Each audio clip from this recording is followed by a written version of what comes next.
Good morning, dear students and parents. On behalf of the management and faculty, I, Dr. Praniti, I, Dr. Vidya, welcome you all to Dr. Chandrama Dayanand Sagar Institute of Medical Education and Research. You are about to embark on an incredible journey that will not only change your lives, but the life of others through education, research, and patient care. Every choice you make makes you, and we are proud of your choice. Congratulations and welcome to new beginnings. Discipline is the foundation on which the success is built. Before we begin the formal inaugural function scheduled at 10 a.m., it is essential for you to know the general rules, regulations of the MBBS course and this institution. For this, I would like to invite our respected Dean and Principal, Dr. A.C. Ashok Sir, to address the gathering.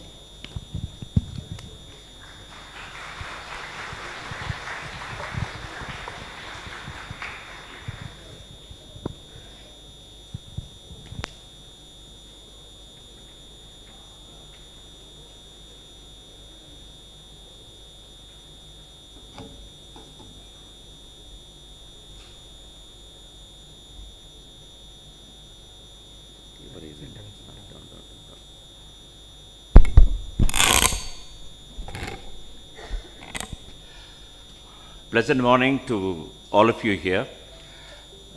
My dear parents, children,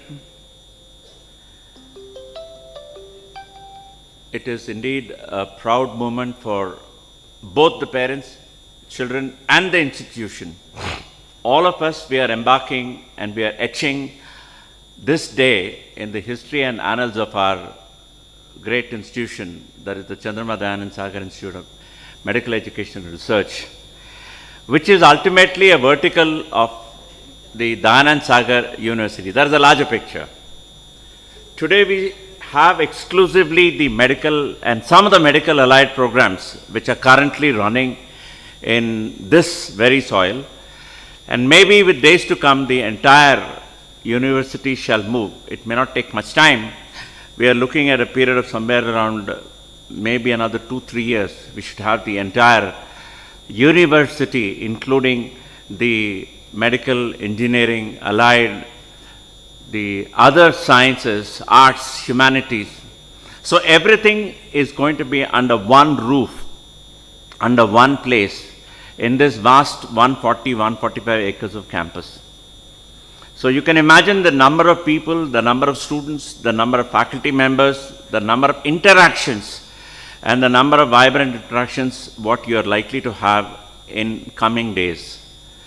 Not many schools have this privilege, because many of the medical schools, I don't know how many of you know, across the country, they all work in silos. It's a medical college and that's it. There's nothing which goes beyond it.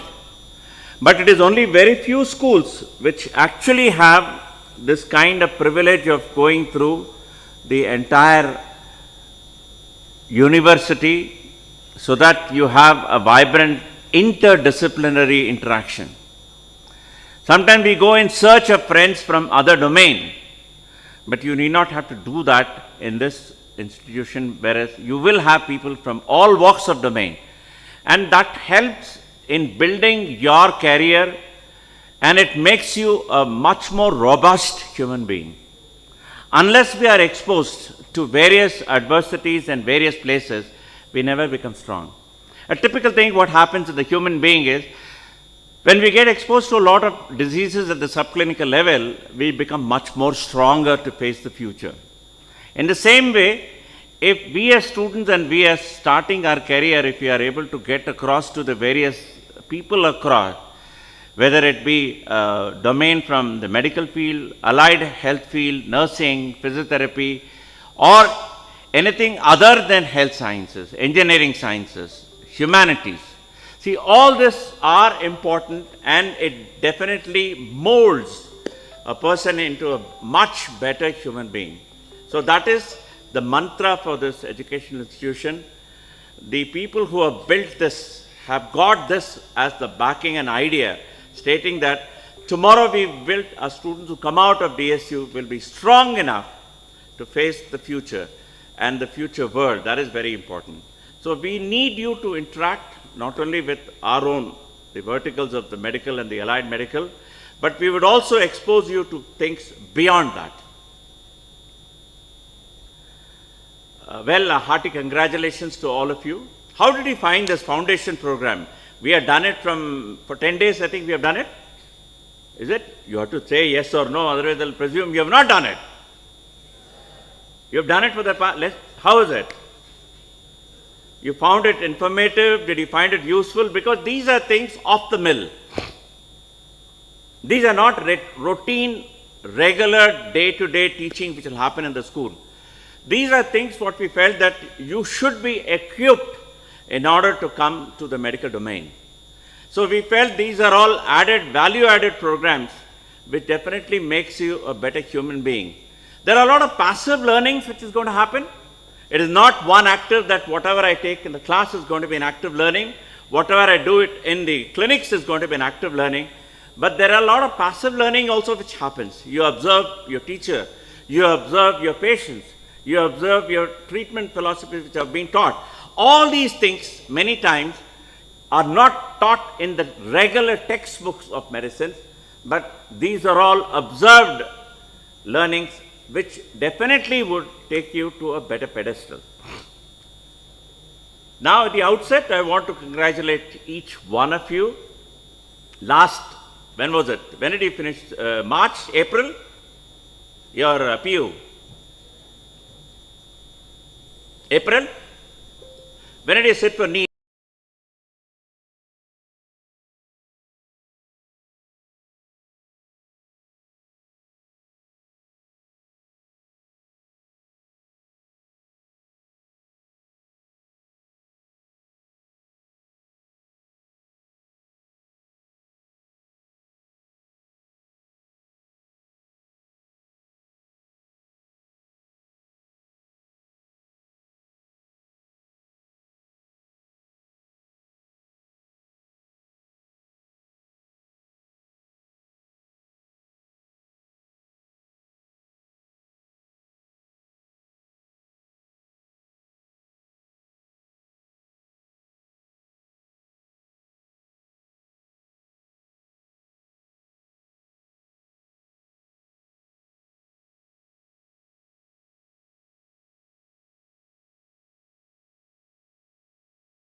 Congratulations for getting into MBBS. Congratulations for pursuing your dream program for MBBS.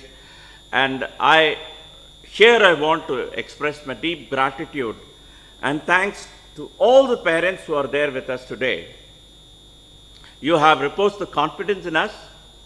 You have left these small children at the age of 17 and 18, and some of them are not even eligible to go and vote for a government.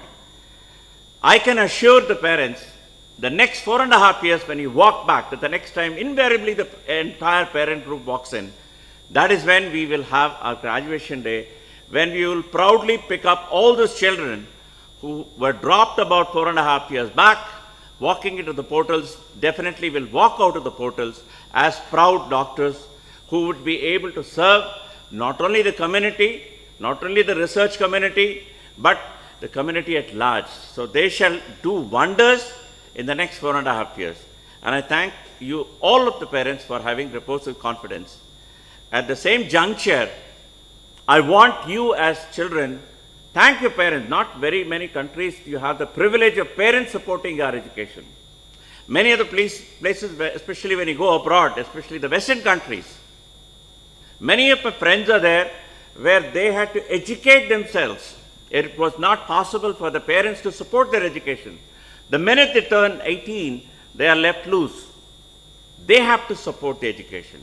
We in our country, we are blessed to have people, we are blessed to have our near and dear who are ready to support any dreams our children want to pursue.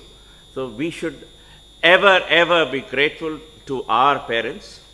And it is their dream that you become successful doctors. So you should see to that you comply and see to that their wishes are satisfied. Will you do it? That should be loud. That's it.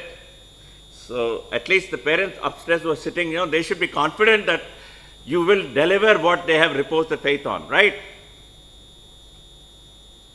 Now, the part what I don't like generally, but I always want the parents to be around because they are also in it, because they have invested the future in it.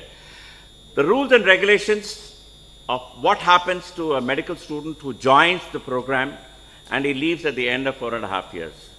These rules are not framed by me. Let me tell you, I am not the one who's going to be a Shylock extending every pound of flesh of these rules, not me. These rules are framed by the regulator. And you also know the regulator in our country is the National Medical Council. They are the people who say these are minimum requirements which a person who is pursuing the MBBS program should have satisfied in order to be awarded the MBBS degree. If such is not done, then he or she will not be eligible to pursue the program or will not be awarded. So the rules directly come from the topmost, that is the National Medical Council. Then we have the State Council, that is the Directorate of Medical Education. They are the people who are looking busily across the state where medical education is imparted to find out if everything as per the National Medical Council, whatever the regulations are, is it followed till the end. So these are two people who are already breathing down my neck. So I breathe down your neck. So the parents also need to know that it is not only me, there are two more important people on top of me who are actually telling me these are the rules and these rules have to be delivered in order to become a successful human being, in order to become a successful doctor. But what more is important also is, we also need to have some code of discipline as far as every institution is concerned. That code, to a large extent, I will say I'll take onus of myself because I feel that I have been a little bit instrumental in getting these things done. But also I'll have to comply to the university norms and regulations. So I have somebody sitting on top of me, that is the Vice Chancellor, Pro-Vice Chancellor, and the management. So these disciplines, the rules of pursuing the MBBS program, I want not only the students to be aware of it, the parents too need to be aware of it. The good thing is we have a vibrant, what we call the college management system. What we do is we capture the history of every student here on practically a day-to-day basis. Many of the Western countries, we may have to take the permission from the students to say whether these things can be shared with your parents. But here, since anybody is doing a self-studied, self-financed guy who is dropped in here? No hands go up. So I presume that all of them are financed with the parents only. So what happens is, the finance definitely gets the privilege of getting what the board is doing.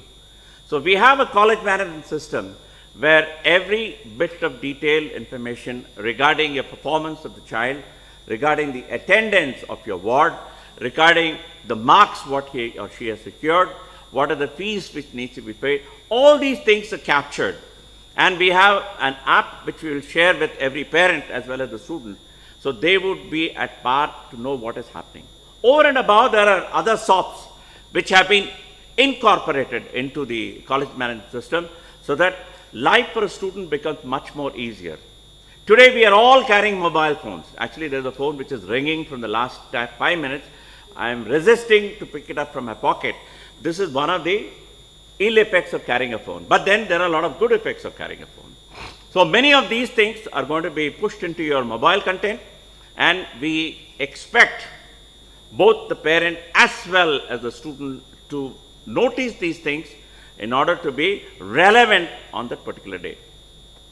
Now, as we all know that the program lasts for about 4.5 years. For the last 3 years, it has been pretty bad because we were going through what we call the pandemic. Nothing started on time. Nothing started on time. In fact, the batch which was to join in 20 joined in 21, 1 year later. So things like that have been happening in the last 3 years. I thought we had some sort of stability we have reached this year, but this year too, we have to extend it by another couple of months for us to start it somewhere in the month of December. Hopefully, if this pandemic does not trouble us in future, and if we take this as a normal viral flu, I think we should be able to go beyond it and have most of our programs done on time. Now, what it means is it's a 4.5 years program with a 1 year of internship.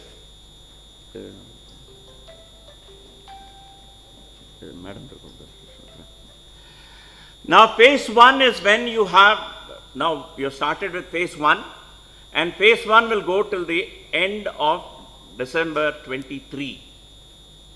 Okay, now we are in which month? December. So, end of December 23, you will have your phase 1 examination. Exactly somewhere around 12 months to 13 months. That is the total calendar year, and you will have your exams also within the time of 23. Then your phase 2 begins, and phase 2 will end in January 25. Approximately, they give you around 13 months for you to finish off the phase 2 program.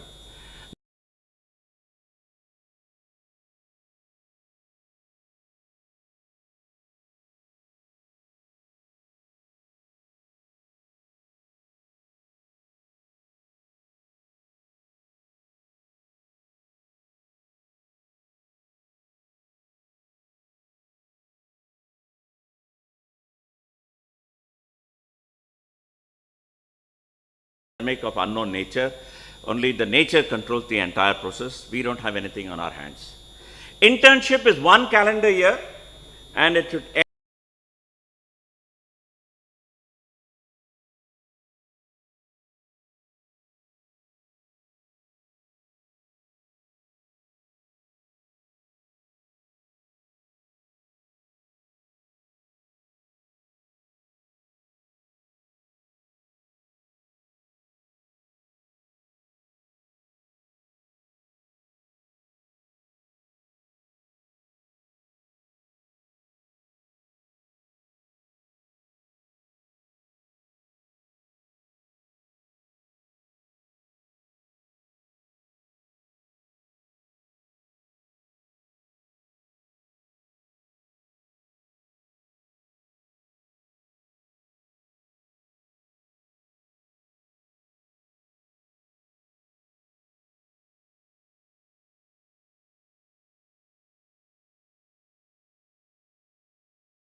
public.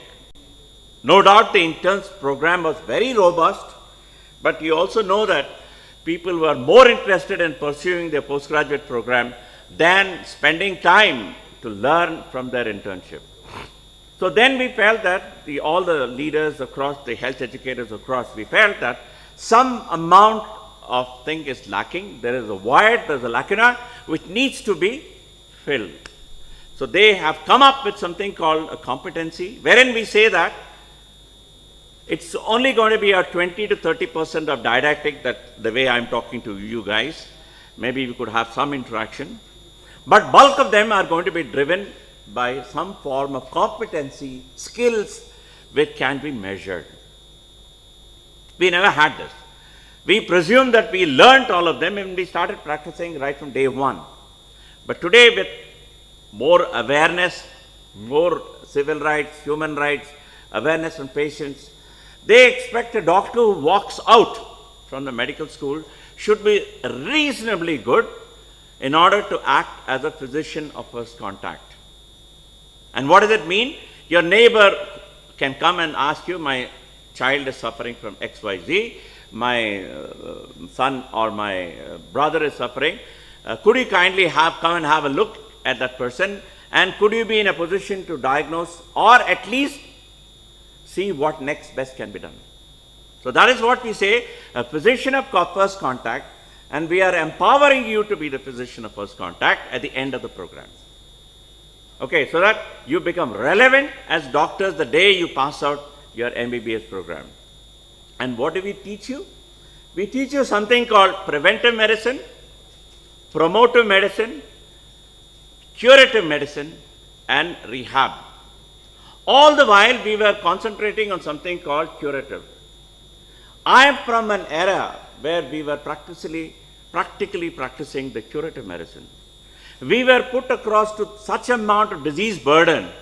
I was treating cholera, diarrhea, dysentery, pneumonia. We had all these bulk of diseases which drop in, and we were practically looking at how to take care of these people who fall sick. But that has practically changed in the paradigm has changed 180 coming on to the other side. Now we talk of preventive. No more we wait for the disease to occur. How do I prevent it? And there are a lot of challenges there. It's not so easy for me to just say that preventive is everybody's cup of tea. There are a lot of challenges, but then we'll have to take the bull by the horn and go forward and see how well we are able to prevent these problems. So what do we do is, there are a lot of things, like there are some communicable disease, there are non-communicable disease. All these needs to check, and we need to establish something called wellness centers. We are not normally, I'm not talking about hospitals. Hospitals have come into existence, it has been there for eon years now, where we treat patients when they become sick. But now we need to have centers which are wellness. You have people like, every day you must be seeing in the television, you have aerobics, people dancing like this, and you have yoga, people closing their eyes. All these things, basically we are looking at is how well we can make our citizens, our community, who are going to be well and who should not fall sick. That means your productivity goes up. The health of the nation, the wealth of the nation, they are all related to each other. If the health goes down, automatically the wealth goes down. That you have seen it.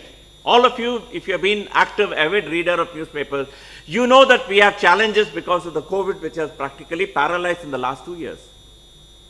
Every country across the globe, it is not only India, across the globe we have a problem where the wealth of the nation has gone down because the health was very badly affected by this COVID pandemic. There are countries which have not been able to come out of it. So ultimately what it means is, if we keep this mantra, if we keep a healthy community, healthy nation, we are definitely going to be far more wealthier. And the job rests with you. Not me. I'm gone. Okay? You are the people who are going to do it. We will tell and train you and teach you how to do it. But ultimately, you are the people of tomorrow, and you are the people who are going to be looking at the wellness of the community around us. You should be aware of whatever the national policies which are, from time and time, the central government of India, the Ministry of Health, government of India, they come up with certain policies which are very important for the wellness of the country. Every medical student needs to be aware of what are these policies. We need to know what are the things which are affecting our country and how do we circumvent or overcome it. So it is important for us to know the policy. We need to have a scientific temper. See, as I told you, in my time, bulk of us we were doing is what we call curative. Patient comes, I'll write tablets, 1 tablet of aspirin, 1 tablet of caffeine or something like that, and they say, okay, fine, go ahead. But today it doesn't end there. We as medical students have to compete. We have to translate ourselves from what we call from the bedside to the bedside. Bench is where bulk of the research happens. Bulk of the research happens on the bench side. And at least if I am able to get 10% of the class who should be proudly saying that I am from the bench side, I am trying to see how well we can translate that medicine into active medicine. That is research. We would definitely open the vistas for you, every one of you, to have the scientific inquisition, scientific thinking, scientific questioning. We will open the window, but it is for you to absorb it and take it forward. And I am confident that at least about 10% of this lot of people, if you are able to do that, I can tell you, I can rest in peace. I will definitely be happy. I will know that what I have done my job. We will be in a position to say that C.D. Simon is a vibrant institution. We have done the best, and we have the best coming out of the students too. Your parents, they will be happy at the end of the day. I am sure in times and days to come, we will make this happen. Now, generally, if you were to chart it out, it looks very scary. Okay, I put that red also there to make it more scary, so that you are aware that things are not so easy as it looks like. That white paper, when I put that 4.5 years, you thought, it is only 4.5 years. But when I put this color and so many subjects down each of those lines, it definitely looks pretty scary. But what you have to now realize is, I too have passed the same MBBS. Okay, it is not going to be all that difficult.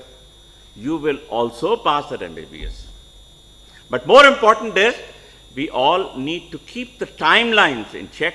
It is mainly to educate of course, many of your parents are doctors, they also know what they're in for. But if they are not medical people, they need to know what exactly we do when we start this program. Now, as I said, exams will generally be held at the end of this, and you're likely to finish off your program by 27. So 27 April, May, I think you should all proudly come out and say that we are doctors here. These are again subjects which are minor. We don't take you to in-depth, but if any one of you is interested in it, we have something called electives. Electives, we allow the students to choose what they want. Having gone through the entire program for about 2.5 to 3 years, that is when you are mature enough to say that what are the electives which I am going to be interested in it. The idea about the National Medical Council, and we have been delving on this for quite some time. In fact, I go one step beyond, saying that it should not only be done within the country, we should also have facility to do outside the country, where we can translate those credits for your performance. We are not mature enough as of today, but maybe sometime it may dawn that we have a lot of visiting students coming from abroad. We should have you as going as visiting students to other countries. And if such thing happens, you become globally viable. You know what is happening across the other side of the boundary. And many times we are not even aware that things are happening. So it is good for people to learn what is happening. It could be a developed country, it could be a developed country, or it could be an underdeveloped country. And each and every one walk of life, you should be able to make a difference. If you know what is it, you should be able to make the difference. So that is the idea of pushing in something called electives. This is mostly experimental in the next couple of years. You're also going to be my experimental subjects.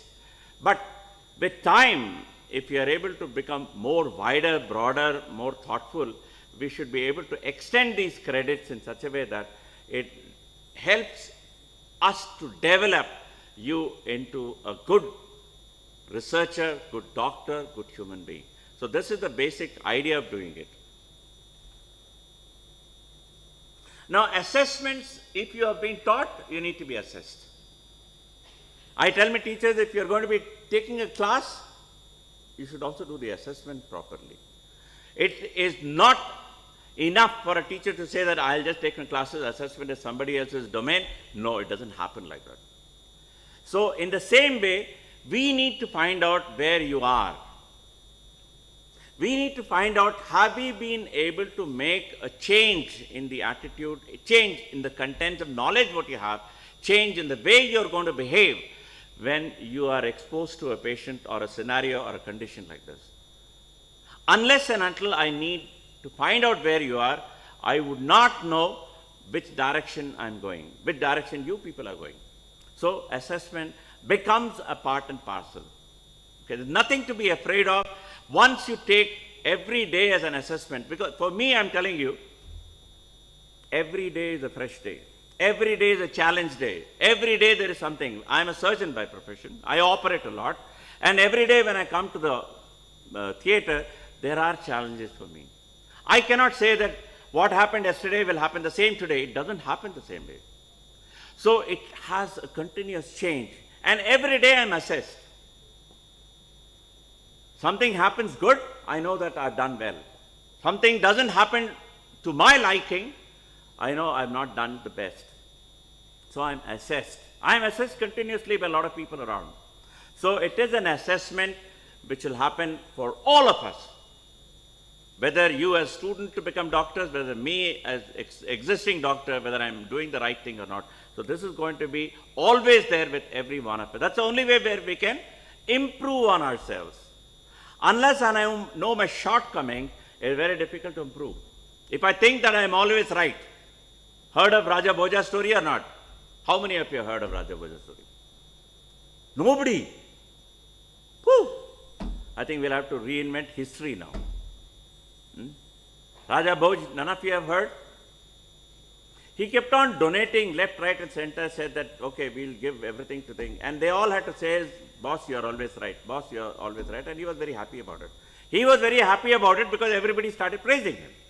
Ultimately, human beings are such that the minute you start praising, that's the ultimate which hits you. The greed for praise is what you require. And then when the real challenge came, he found that none of his subjects were ready to face the situation because none of them were anything great. It should not happen like that. So we should have a continuous mechanism of not only self-evaluation, evaluating by others, third-party evaluation, in order to see whether we are relevant, whether we have made any progress, whether we are able to take the challenges as it comes down. In the medical school, we'll have every phase, we'll have something called 3 internal assessments. These are conducted within the organization. And most of these things are in line with the final exams which is going to take place, as I told you, on days and months which are approximate months I've already indicated in my previous slide. And it is important for you to secure a minimum of 50%. If you do not secure, the National Medical Council will reject your application to take the final exam for the next coming year.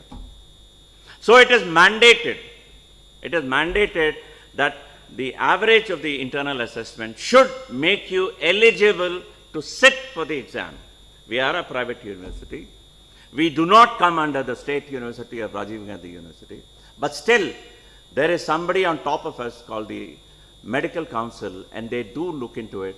And there is something called the Directorate of Medical Council. They all are going to be looking at us to find out whether we are complying to these norms or not. So it is important. Parents, please note, this is very important that the child should secure. We will be warning you. We will be telling you at every point of time. But your help, your cooperation, and of course, we will definitely be able to see that none of these children are waitlisted or put behind for want of securing these marks. But ultimately, I can take the horse to the water, but the water has to be drunk by the horse. So until unless you have the keenness, you learn and you are able to reproduce, it is what you do, it is what is going to be assessed. It is also important that we have to score not only in the theory, it is also important that we score in the practicals. And what we do is we take the average, so that maybe in one you are not well, you could not have done properly, but then that should be able to be compensated by the next. We'll also give a chance to improve. So it is not that one exam, that's the end of it. We'll also give you a chance to improve. But then we cannot give chances to improve, I won't do it. There's no end to it. Okay, so we will be in continuous touch with not only the students, but also with the parents, to see the academic progress of your child or ward.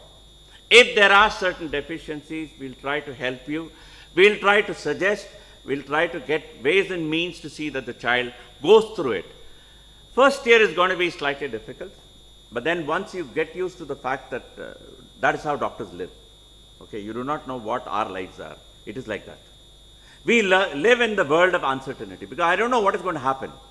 I'm sitting here, there's a call from an emergency, there is a mass casualty, I'll just run and pack off. So that is how we are. So that is how we train you people to be there. So you have to be in ever preparedness. That is why we have this continuous assessment. It is not necessary. I can't tell a patient, Nane Bapa nan odilla idu gottilla nanage, come tomorrow. Can I do that? I cannot. Patients come with a problem and my duty is to solve the problems. Unless I have the gist of knowledge of what I need to solve, I may not be in a position to help him. So it is definitely in our profession, especially when you train yourself to become doctors, it is relevant that the contents, what you learn today, is going to be used tomorrow. It's not like a banker. He can come today, he need not close the accounts today, he can still come tomorrow and close the accounts. Okay? But here, it is all live. You have to sort most of these problems as you come across. And that will only help. We have a hierarchical system. We have people one above you, one above you, one above you. But ultimately, there may be times when the four walls are actually staring back, you have to take a decision. So we will prepare you in order to face such situations. And the only way to find out whether you have reached that is by some form of evaluation to find out whether you have done it. So this I need definitely the support of both you as students and definitely your parents who are also going to be monitoring your progress. We will definitely be looking at you. So all this happens, and if unfortunately for some reason you're not well, you're not performed well, you're not the best of the days, it happens to everybody. There is a life cycle which goes like this, like an ECG. Some days are fantastic, you're right on top of the roof. Some days are horrible, you're down on the bottom. It can happen that one of those bottom days happens to be your exam days. We will give you a chance within about 6 weeks so that you can appear in the exam, and within 6 weeks, if you pass, you are back to your same batch. Sometime back, just about 3 years back, what would happen is the children would take something called an odd batch. It would be pretty demeaning for us to have something called a regular batch and an odd batch. Odd batch was always looked upon with stepmotherly treatment. I don't know who was the stepmother, the students or the people like us. But then there was a problem there. So we have done away with this. We have said there is going to be a supplementary exam, and that exam will be done more or less within about 4 to 5 weeks, so that you are able to join back the batch which you started. 2023 batch definitely should continue as 2023. Whatever 150 is the batch, you should continue the same. There are certain regulations again come from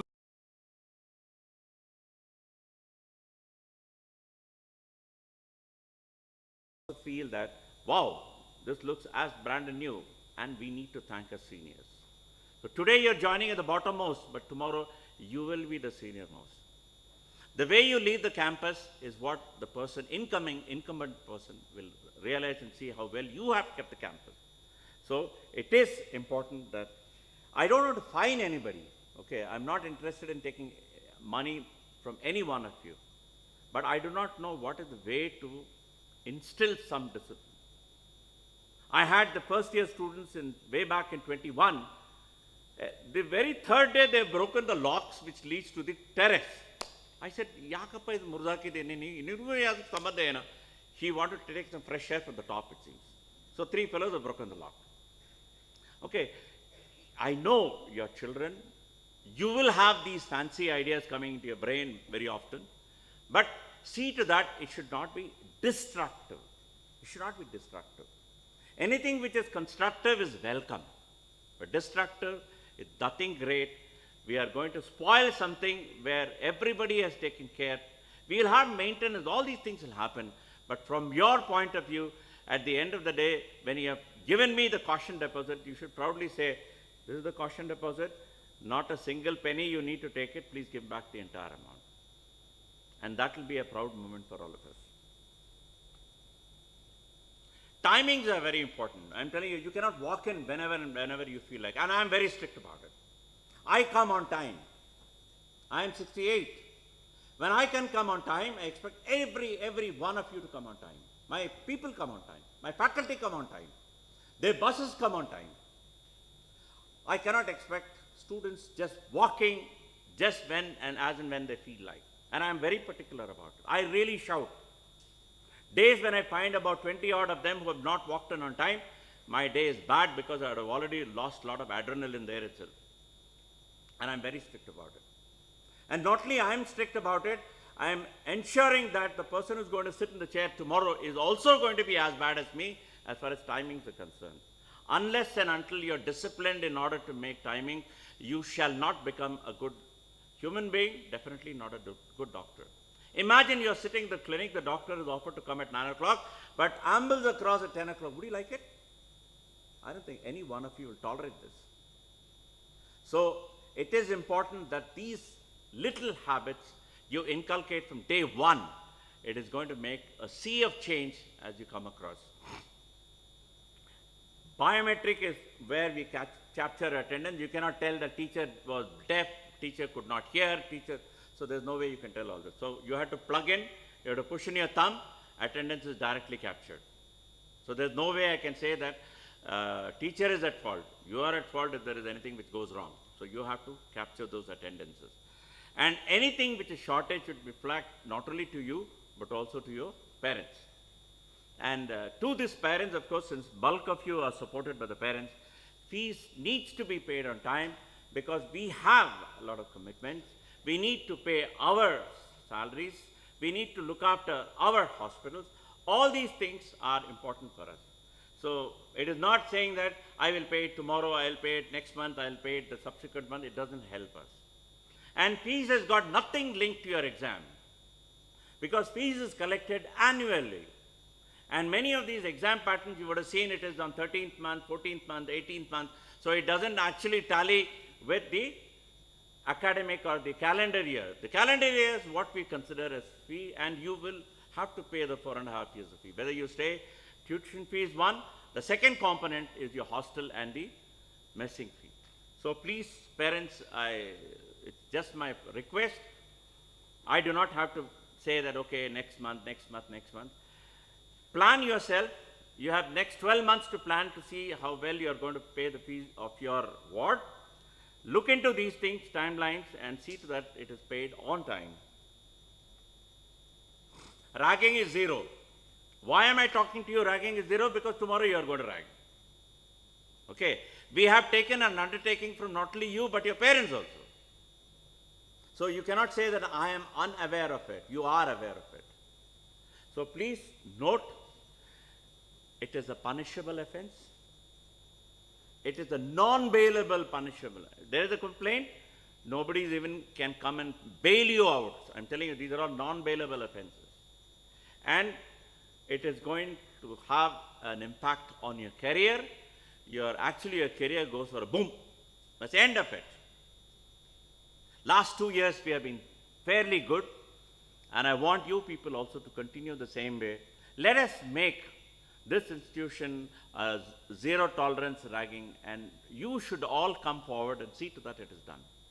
If you do it, next 5 years, if that continues, I can tell you, people who come automatically will know that this college is safe. Nobody is going to do anything. And that is the kind of welcome I want you to do it when you become seniors. I've done the same thing to 2 batches in front of you, but the same thing should happen when you become seniors. Because the ultimate result is bad. It is really bad. What happens is you get rusticated, you arrested, career goes for a toss. I'm telling you, nobody can help you. Nobody can help you because this is the ruling which comes directly from the Supreme Court. The form what you have filled is actually fabricated by the Supreme Court itself. None other than Supreme Court. So once you sign that bond, you are a party to it and you are aware of it, that you shall not, definitely not indulge neither as a passer nor as an active player. Either of them you are in doldrums. please watch out. It is my sincere request that do not indulge in it. I am trying to be more protective of you than the juniors. I don't want any one of you to just lose this chance, because God has given you one chance. Do not lose it unnecessarily. Okay? And of course, all those things which are unbecoming of a medical practitioner or a doctor, please do not indulge in it. Okay? Smoking, alcohol, none of them are good. And as students, please never ever, because it's just that one try, why not try? Nothing will happen to me. I will leave it tomorrow. Why should I bother? Please, it doesn't happen like that. Once you're sucked into it, that's the end. Drugs. Say no at the first instance. Do not get enticed by it. And this is my humble request. We will monitor you. I'm telling you, I'm very strict about these things. But in your own, for your own goodness, I think you should say no. The first time you say no, I'm telling you, you become much more confident in saying no to the second time, third time, and you will never ever touch it. And I can tell you, you will all become good human beings, good doctors. If you indulge in any one of them, I've seen people ruining their lives, just ruining their lives. Brilliant people. Brilliant. I'm telling you, toppers in my class. But many of them, if they get stuck to these things, there is no end to it. And at the end of the day, you have a poor parent who's looking at you to support you. You have a poor teacher who's looking to find out how well we can bail you out. But then unfortunately, you have got sucked into this dilemma that you are unable to come out of it. So the best thing is, please say a big no and continue with that no. As I said, you have a college management system. Privacy will be maintained. You cannot have a neighbor coming and saying, "Nim magalge ಎಷ್ಟು mark bandide." You cannot see that. Okay. So only your child, your daughter, you can see your children ward's mark. You cannot have a privy to see anybody else's mark. So we are maintaining that kind of identity, privacy. The idea is we need to share this information with somebody who's also caring for you. It's not like I'm caring for you, it's your parents who are caring for you. Your guardians are caring for you. It is also right that I need to share your bad days and good days with them. Bad days to see whether they can pitch in and make it good day for you. So in order to make an overall improvement in you, in order to see to that everything goes right, as a teacher here, I'm telling you, the minute you walk in, it's great. But as parents who are sitting on top and watching me, my only fear is this batch of 150, God, I pray that they all should do well in life and come out with flying colors. This is my dream, and this is, I pray every day. And not that I want to impress on the parents, but this is what I need, and I want every one of you to do it. The only way to do it is, I also need to be that much concerned about your welfare and how well you're doing in your life. So that is the main thing. And I request all parents to be updated. If you have any queries, if you have anything to do, please do drop in. Please take an appointment. Sometimes I do get stuck with many other things. Don't feel bad if you have to wait for 15-20 minutes. I will definitely come out, on whosoever is working along with me, the team will definitely be in a position to address you as early as possible. We do answer to all your mails, phone calls, everything at any given point of time. We are here to look after your wards. We will take the best care. Trust us. We will turn them as doctors. 27, you come back and pick them up. They're all young medicos, ready to take the challenge across the globe. We have a nice library. It's pretty good. I don't know how many of you have had the facility of seeing libraries across, but this is one of the best. I've been working in a couple of medical schools, and I've designed libraries across a couple of medical schools also. But I can assure you, this is one of the best libraries. It has been planned, conceived with a lot of thoughts. So it is important that please use it properly. Biometric face recognition is there. You cannot barge in any time. I don't know exactly how many people are there. So please use it. Books are there. You need not buy every Tom, Dick and Harry books, which are extremely highly priced as far as medical books are concerned. We have plenty of books. It is an ambience which you'll enjoy. Sit back, enjoy, and read. Use it. Research is the third component which every medical student, as I said, should take up. We will give you ideas, we will open windows where all you can do it. The ICMR regularly, that's the Indian Council of Medical Research, they continuously and regularly ask for student-related projects. So we will let you know how it happens.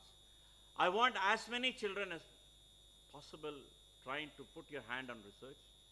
It is just that these are good addictions to have, a really good addiction to have. You write a paper, you feel that I need to write another scientific paper. You do a research, you feel that why not I take up another research. These are all good things which are nothing to do with your regulator who says that yes, you have to do this many to pass, nothing like that. But for your own personal growth, when you come on a stage and somebody is introducing you, if you have that many scientific papers, that many scientific research under your cap, it makes a lot of difference. So please, we as teachers, we as CD Saimaraj, we will definitely encourage children to participate in as many research projects as possible. There's a lot of scope to work in the community. Very good thing. Our people who come are all poor people, uneducated people, illiterate. They need a lot of help from you. You could form a band of people who could try and help these people. You can educate. You can start adopting schools and trying to tell them what are the best practices which needs to be followed. What are the best dietary practices which need to be followed. We have a vibrant department of pediatrics.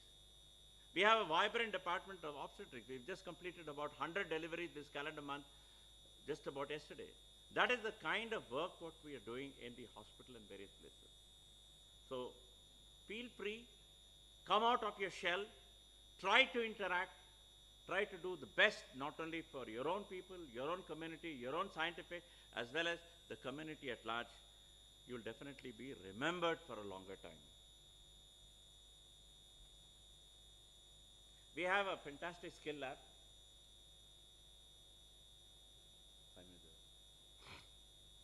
We have a beautiful skill lab. We will update it because you are just third batch which is coming.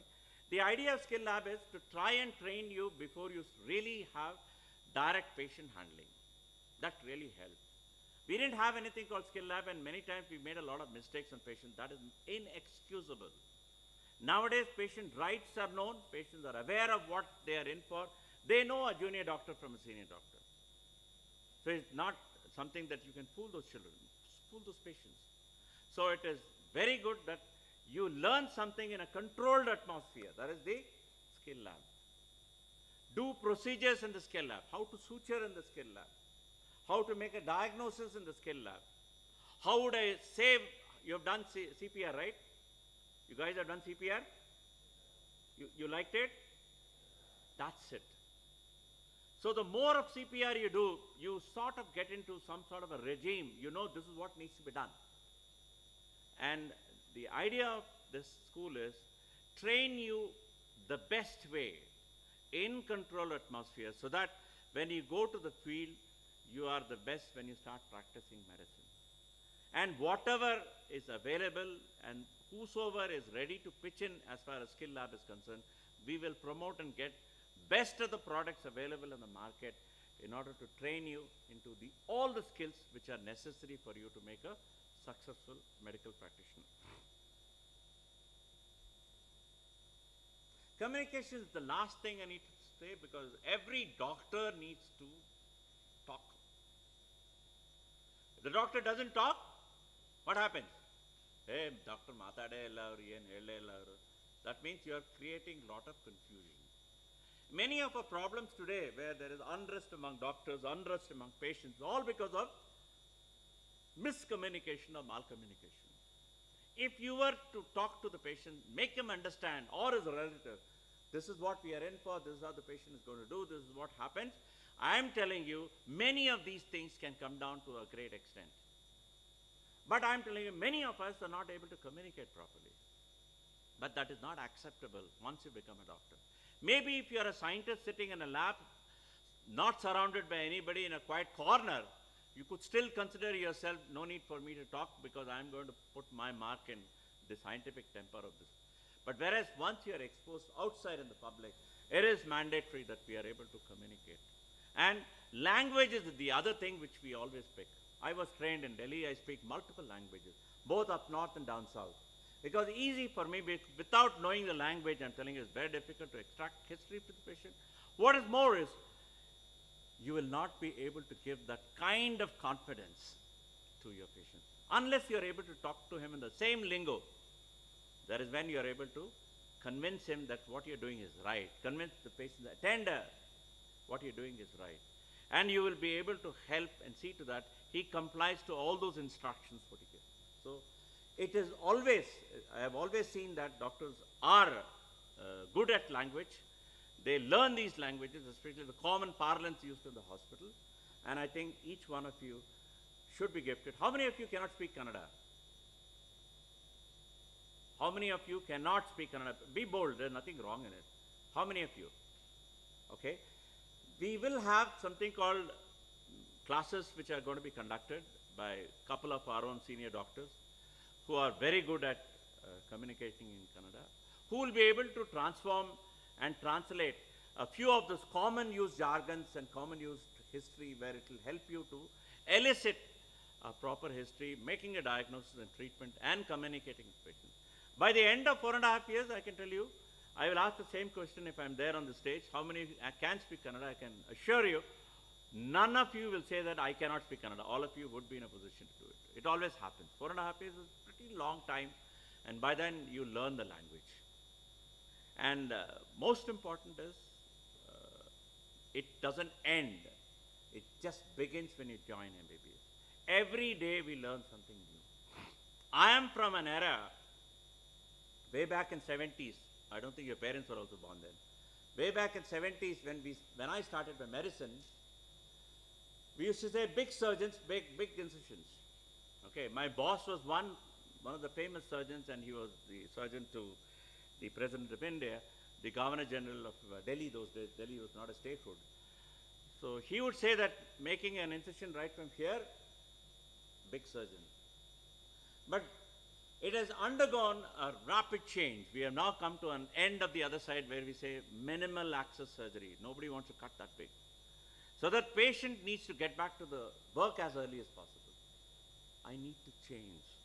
So I need to change the concept of saying that big surgeons make big incisions. I need to come down to something called smaller incision. Still you will become a bigger surgeon.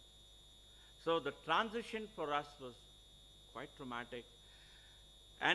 But we had to be relevant with the public, we need to change. So how does it happen? Continuously changing with the changes which happens within your environment. It is going to be a continuous learning process. It does not end the time you pass your MBBS or join your MBBS, but that is when it starts, and it is going to be lifelong. I wish all of you here the very best. You should really enjoy this 4.5 years. Have good friends. And I always say friends, all of them are friends. There are no bad friends actually. Okay? All of them are good friends. Cultivate good habits and try to make yourself known as a batch of 23. I want to label you as A, B, C, D. It's easier for us to remember. Probably then they will be known as C batch. So the C batch of C.D. Saimer, you should be remembered for times to come. You can make it. I can only be looking at it and be a party to it. All the best. God bless you. And once again, thanks to all the parents who are sitting upstairs. Thank you very much.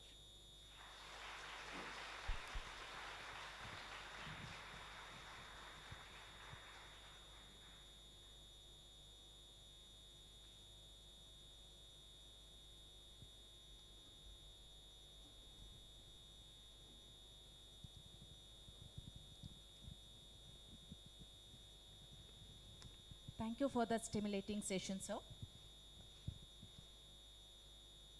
I'm sure our students will follow the rules, conduct themselves accordingly, and keep up the standards of the profession and this institution. A mentor empowers a person to see a possible future and believe it can be obtained. To introduce the students and parents to the mentoring program, And to the respective mentors, I call upon Dr. Leelambika, Associate Professor, Department of Biochemistry, onto the dais.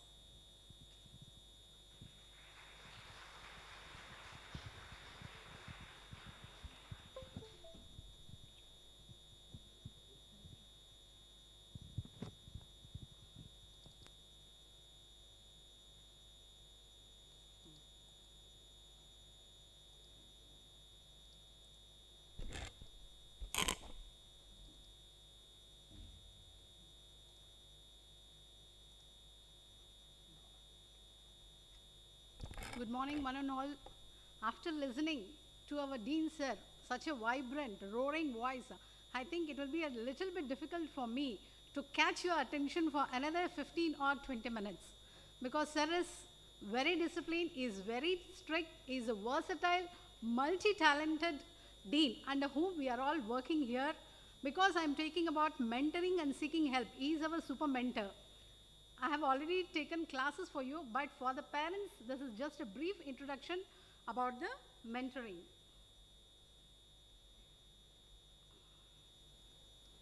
So here, National Mentoring Day. Usually we don't celebrate this National Mentoring Day, but now in India, they are celebrating this National Mentoring Day on October 27th. And we all know that the mentoring is very important in each and every one's life. Whichever field you take, whichever personalities you take, all great personalities in whichever field, everyone requires mentor. Here in this picture, I have put a picture of whom? It is Lord Krishna. We know that Arjuna is a versatile, he has all the qualities. Whenever we think of a quality, we think in Mahabharata, Arjuna, each and every person like Arjuna. Why? Because of its qualities. Even such person, historic figure, required mentoring. Who was his mentor? Who was the mentor of Arjuna? Yes, you people have to tell. See, here in this picture you can see Gandhi, Mahatma Gandhi, who is the father of the nation. Even Gandhi required mentor. Who was his mentor? It was Gopal Krishna Gokhale. Whichever field you take, whether it is in the cricket or it is in the business or whichever. Here, even in case whenever you people are interested in cricket, in sports, even for Sachin also, and even for Virendra Sehwag, he himself has expressed that his mentor is Sachin. Here, who is this two great personalities? It is Warren Buffett. He has mentored. Who is this figure? Bill Gates. So wherever you take, mentoring plays a very important role. After listening to such a tight rules and regulation from our Dean Sir, that is Ashok Sir, you people will be a little bit anxious about how to cope up with the next 4 years. Here we the faculty from the CD Cymer are here to help you out in this mentorship program. Here in this picture, every great leader has had a great mentor, and every leader in future should become a mentor. So these are all certain quotes. The best mentors are the people in your life who push you just a little bit outside your comfort zone. Here, coming together, you all people have come. It is a transition phase for you people from your jolly college days to your professional life. Now you are entering into a professional college where we are coming together is a beginning, keeping together is a progress, and working together is a success. We are talking about the mentorship program. Where do this mentor come from? It is from the Greek mythology. The story of the mentor from the ancient Greek poem, that is Odysseus of Homer, which I am not going to further describe about this. The name came from this Telemachus and the mentor. It was a Telemachus which was taken care by a person named called as mentor. Now coming to the definition, it is a process in which an experienced, highly regarded, empathetic person, that is a mentor, will guide another younger individual, that is you people, that is a mentee, develop his or her goals and skills through a series of time limited. It is a confidential process. Mentorship program is, it is one-on-one conversation, and it is a learning activity. So there are n number of definitions which they give for the mentoring. So this mentoring program, is that the mentor we have to take it from any other Greek mythology or any other mythology? We Indians in our ancient India, we have already practiced this mentorship program, because in ancient India there was ashrams, there was gurukuls. The education started from the home, then the temples, then the ashram, where in the ashram both the teachers and also the students, they lived together in order to exchange. Not only there was a professional growth, but also there was a personal growth, where you are going to, how you have to lead your life in a very disciplined way. It is not that we have to take this mentorship program now, because in the last 2 decades it has come up into the picture. They are celebrating this mentorship program, and they are doing this mentorship program in almost all the fields. But we are practicing this since ages. That's from ancient India. This is a picture of the ashrama where our gurus, they are not only developing the professional but also the personal enrichment also. They are building the insight about the inner potentials of an individual. So here certain things where mentoring is not a student tutor relationship, it is not an instructor trainee relationship, it is not a friend-friend relationship, it is an indefinite relationship. After coming to a medical college, after listening for 1 hour such a tight rules and regulation by a highly disciplined person, you might be a bit anxious, and these are all the things which you people are going to face whenever you enter into the professional thing. That is your academic pressure. You might feel lonely, you might be feared, there are lots of doubts, you might be feeling homesick because this is the first time that you are coming from your home to the hostel. There might be lots of confusion, there might be peer pressure, and definitely the distraction because of your mobiles. And one is the thing that you are out from your home. So there are so many challenges which you people have to face at this tender age. This tender age, it is quite difficult because you people will not be knowing to which track you have to go, which is right, which is wrong. Everything looks very colorful because you have come from your college days. Now this is a professional college, and we want you people to be highly disciplined, highly professional. So these are all the challenges which you are going to face, and because of all this pressure, here the students might go into the depression. We don't want our students to go back to the depression. We are here as a mentors to help you out and also to cope up with the difficulties, to get adjusted to the new environment. So what does the mentoring do? What we do, the mentoring philosophy, this is a mentor-mentee. We give all these things. It is we motivate you, encourage you, giving a positive attitude, we guide you, we share our experience. See, everyone cannot be a mentor, and even though the highly knowledgeable person will not agree to be a mentor because he might not be able to share his knowledge. But if at all in your life you are getting a mentor, that means you are in a right track. You should be very happy that you have a mentor in your life. There are certain benefits of mentoring. So it is not only benefits to the mentees, but there is a benefits to the mentor also. Here there is an insight into your work and career. We are going to give a practical tips on the planning. We give advice, we give guidance, we help you in understanding what is the problem, how to solve the problem, what are all the skills you have to achieve. We will encourage in reflection and recognizing and so many other things. And finally, we are empowering the students with the life skills. As I already told, it is not only a benefit to the mentees, but even the mentors, because even we get the opportunity to help others. We get the opportunity to share the knowledge and experience whatever we have gained. If at all, whatever the knowledge we have, if we don't share, then it's of no use. It improves the job satisfaction, it motivates even us. Even there is something called as a reverse mentoring, where we need to learn from our mentees. That is from the younger person to the senior person, because we are not very good at the technology. You people are very tech savvy people. Nowadays, whichever phone you give, Android phone, you will be versatile in that. You can operate any applications in that, but we are not like that. So there is a reverse mentoring. We encourage reverse mentoring. And CD Cymer, what is a mentorship program we are carrying out at CD Cymer? So this is one of the best practice which has been running from 2021. So here the 10 students will be allotted one mentor.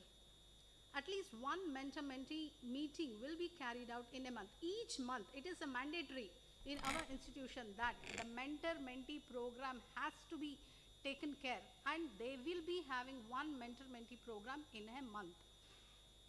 Then the mentor will be having all the details of the respective mentees, and we will be knowing about the mentor, and we will schedule a date of the meeting, at what time, what date we have to meet the mentees, the respective mentor. And we create a WhatsApp group so that it will be easy for us to communicate with our mentee. And at the same time, even the parents' contact number also will be taken by the mentor. If there is any need where we cannot solve the issues, then we are going to consult the parent or contact the parents. After the monthly meeting input, all these meetings will be taken care by our mentor coordinator, which is Dr. Shilpa. And once in a month, we are going to meet our dean, which I told he is our super mentor. And whatever the mentor-mentee meeting reports we do in each and every month will be documented. If it is not documented, then we have not done it. If it is documented, definitely we are doing this. There is a documentation process which is being done on the mentoring module of ERP.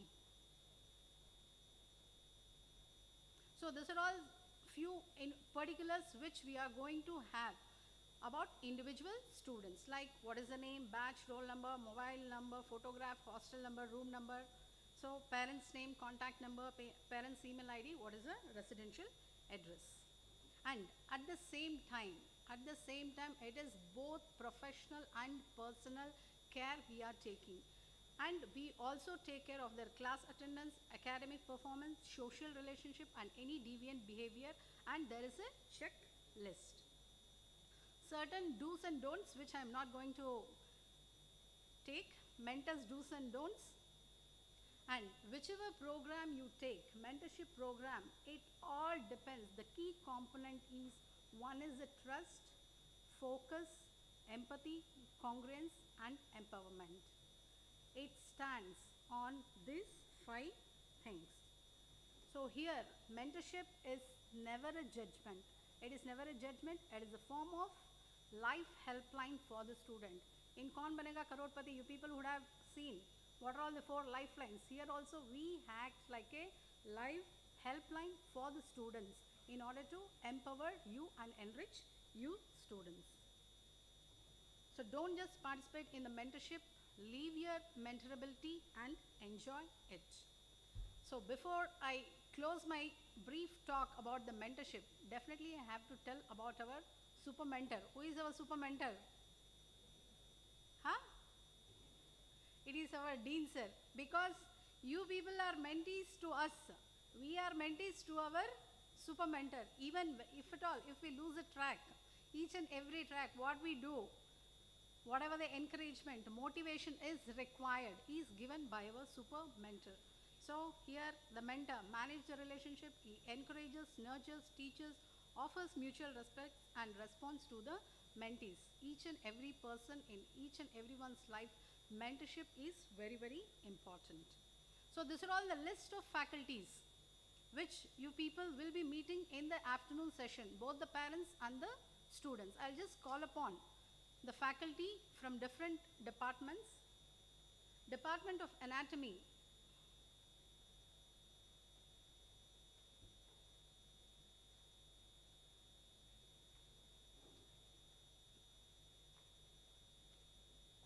so she is Dr. Anisha Betaya from Department of Anatomy, Associate Professor. She'll be mentoring the students from 1 to 10. And the rest, Dr. Sangeeta, Dr. Anu Francis,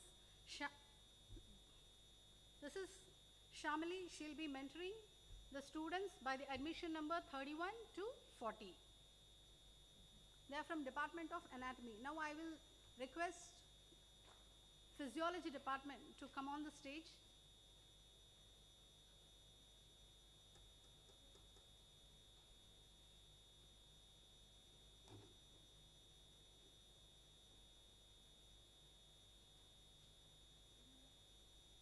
This is Dr. Chaitra, Vidyashri,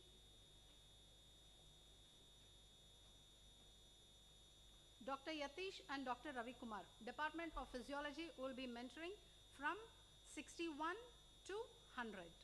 So you people can meet in the afternoon, your respective mentors.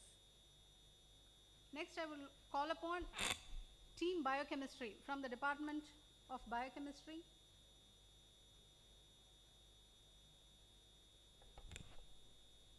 I, Dr. Leelambika, will be mentoring the students from 101 to 110.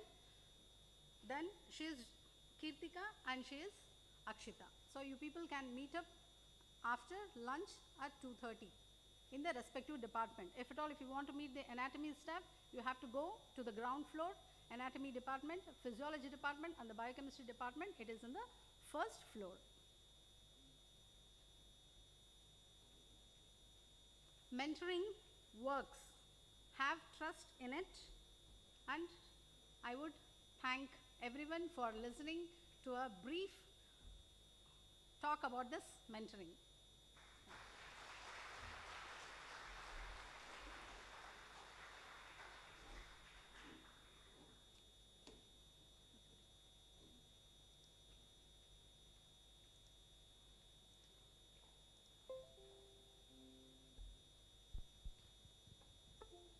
Thank you, ma'am.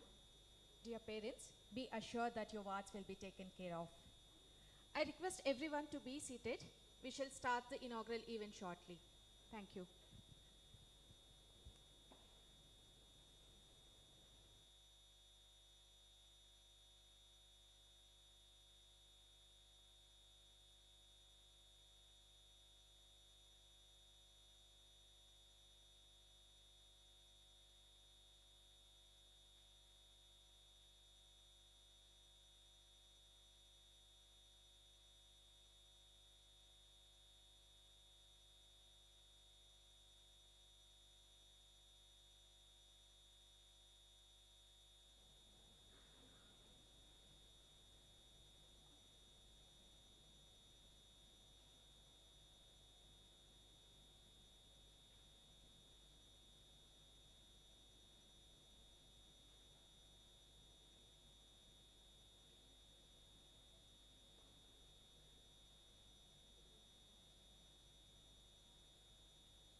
Hello, chick, chick.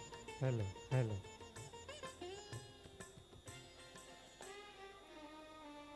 Hello, chick, chick. Hello, hello.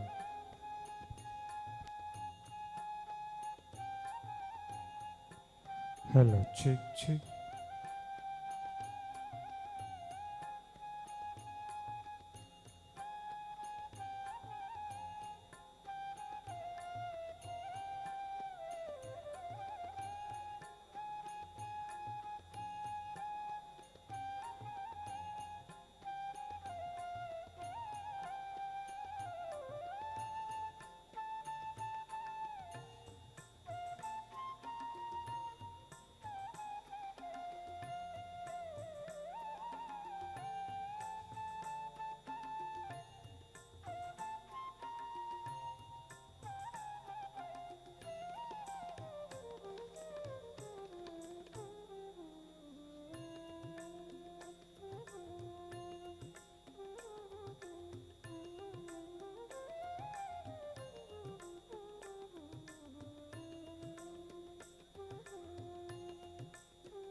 Vakratunda Mahakaya Suryakoti Samaprabha Nirvignam Kurume Deva Sarvakaryeshu Sarvada.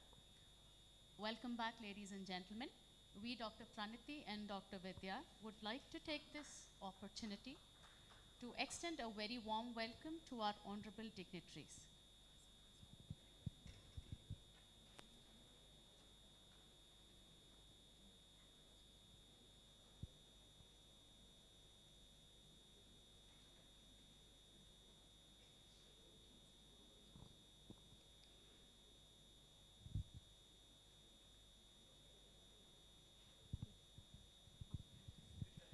We have our Honorable Chancellor, Hemachandra Sagar sir, and our chief guest for the day, C. Manjunath sir, presenting a token of appreciation to our new doctors to be.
Thank you, sir, for the heartwarming personal gesture. We would like to take this opportunity to extend a very warm welcome to all our honorable dignitaries. It is indeed a proud moment for us to host this event on behalf of the globally evolving magnanimous institute built in fond memory of Her Excellency, late Dr. Chandrama Dayanand Sagar. We have been entrusted with the responsibility of taking you all through the grand orientation day of our third batch of MBBS students. Dr. Chandrama Dayanand Sagar Institute of Medical Education and Research is located on a sprawling 130-acre campus on the outskirts of Bangalore with excellent infrastructure designed by renowned architect Padma Bhushana awardee Sri Hafiz Contractor. The most memorable day was 17th February 2020. It was a cloud-9 feeling for all of us associated with CD Saima when we received the approval from MCI for starting this magnificent 450-bed tertiary care center as a teaching institution by approving permission to admit the first batch of MBBS students. Our first batch of MBBS students performed extremely well with a remarkable pass percentage and a high proportion of distinctions. Our second batch of students are ready for their final exams and are eager to start their clinical postings as they enter second year. We are now all set to start the current batch of 2022-23 with the same enthusiasm and energy. Now, to formally begin the much awaited event, I would like to invite our dignitaries onto the dais. I deem it a great privilege to welcome the Honorable Chancellor of Dayananda Sagar University, Dr. T. Hemachandra Sagar, sir. Sir, a doctor surgeon by profession and an able administrator, a visionary with a mission to provide affordable and quality healthcare to the underprivileged and impoverished. Sir completed his MBBS degree from Belgaum and MS General Surgery from Gulbarga. He is the chairman of Dayananda Sagar Group of Institutions, Sagar Hospitals, and Sagar Group of Companies. He is the Chancellor of Dayananda Sagar University. He was elected as a member of the Karnataka State Legislature in 2008 Assembly elections representing Chickpete constituency, Bangalore. With his rich background, he has successfully given a new dimension of service to humanity. Welcome, sir.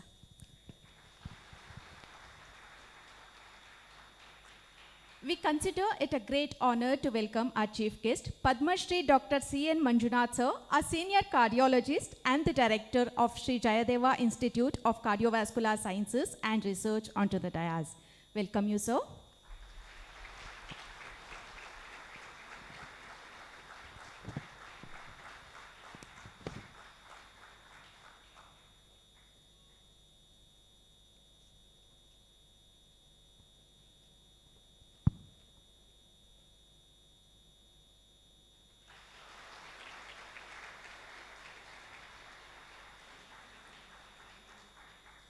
I'm immensely pleased to invite our Honorable Secretary of Mahatma Gandhi Vidyapita Trust, Sri Gali Swami sir, onto the dais.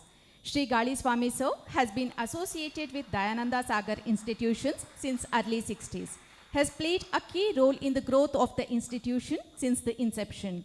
Sir was appointed as the Secretary of DSI in 1975. Since then, he has been actively involved in various capacities and has been contributing to the success of Sagar Group of Institutions. Welcome you, sir.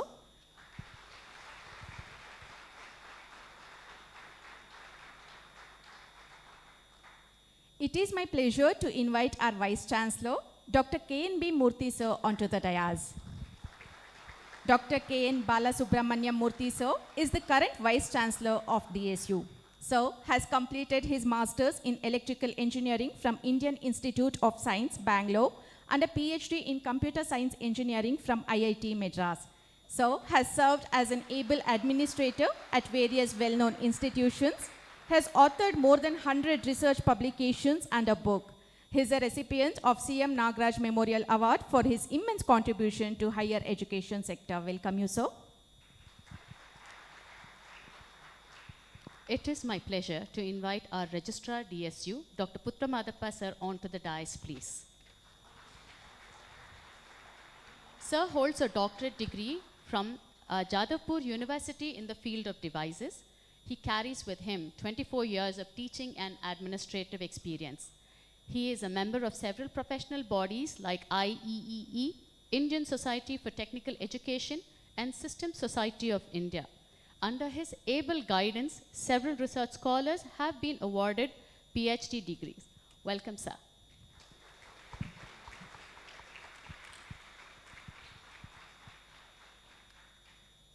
With immense pleasure, I invite our Dean and Principal, Dr. A.C. Ashok sir, onto the dais.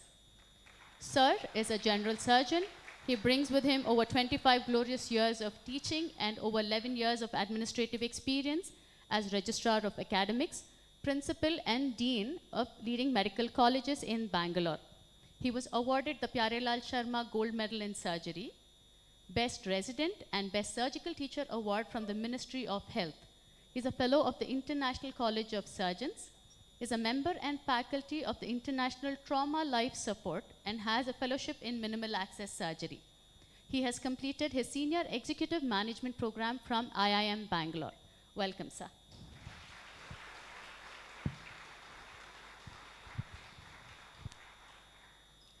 It is my privilege to invite our special officer, Dr. Madan Gayakwad sir, onto the dais. Dr. Madan Gayakwad sir has completed MD Pathology and is a management graduate from prestigious IIM Bangalore. Sir has over 35 years of experience in varied aspects of hospital and healthcare management. He was the Senior Executive Vice President at Sagar Hospitals. He has been actively associated with FANA, Private Hospitals and Nursing Homes Association. Welcome you, sir.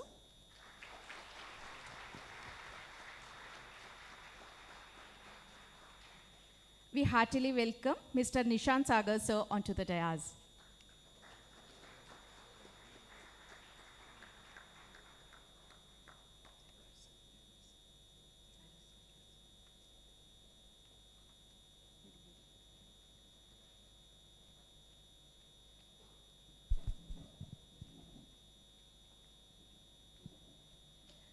With great pleasure, we welcome Jayaraj sir onto the dais.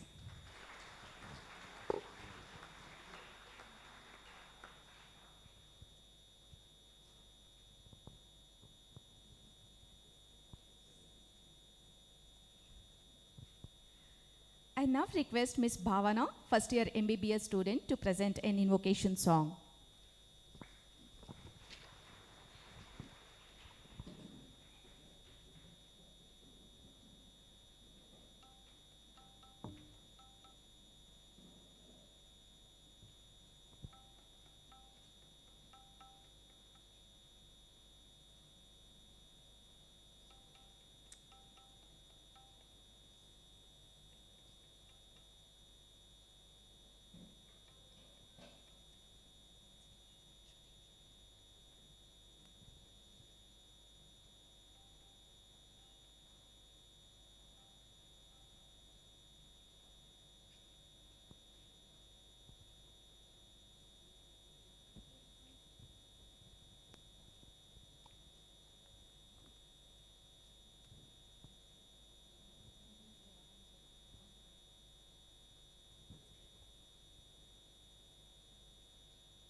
जय जय मूषक गमना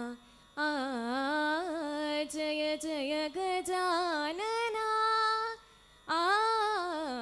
जय जय मूषक गमना मतिय code पार्वतीय निज तनुजा बिडदे निन्ननानुतिसुवे क्षितियली ಶ್ರೀಲಕುಮಿಪತಿಯ ಕೊಂಡಾಡಿ ಸದ್ಗತಿಯ ಪಡೆಯುವುದಕ್ಕೆ ಸಾರಥಿಯಾಗೋ ದೇವ ಜಯ ಜಯ ಮೂಷಕ ಗಮನ ಜಯ ಜಯ ಗಜಾನನ ಜಯ ಜಯ ಮೂಷಕ ಗಮನ ಸೀತಾರಮಣನಿಂದ ಪೂಜಿತನಾಗಿ ವನದಿ ತೀರದಲ್ಲಿ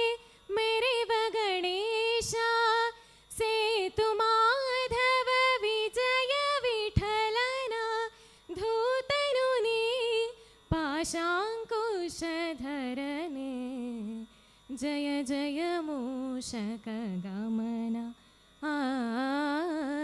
जय जय गजानन जय जय मूषकगमन जय जय मूषकगमन जय जय मूषकगमन धन्यवाद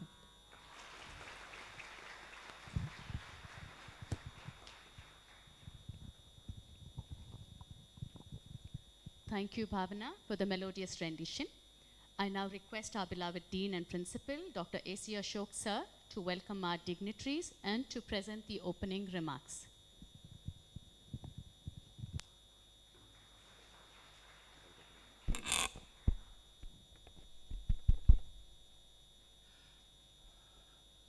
Pleasant morning to all of you. Respected dignitaries on the dais, off the dais, dear faculty heads, my faculty, parents, my dear students, ladies and gentlemen.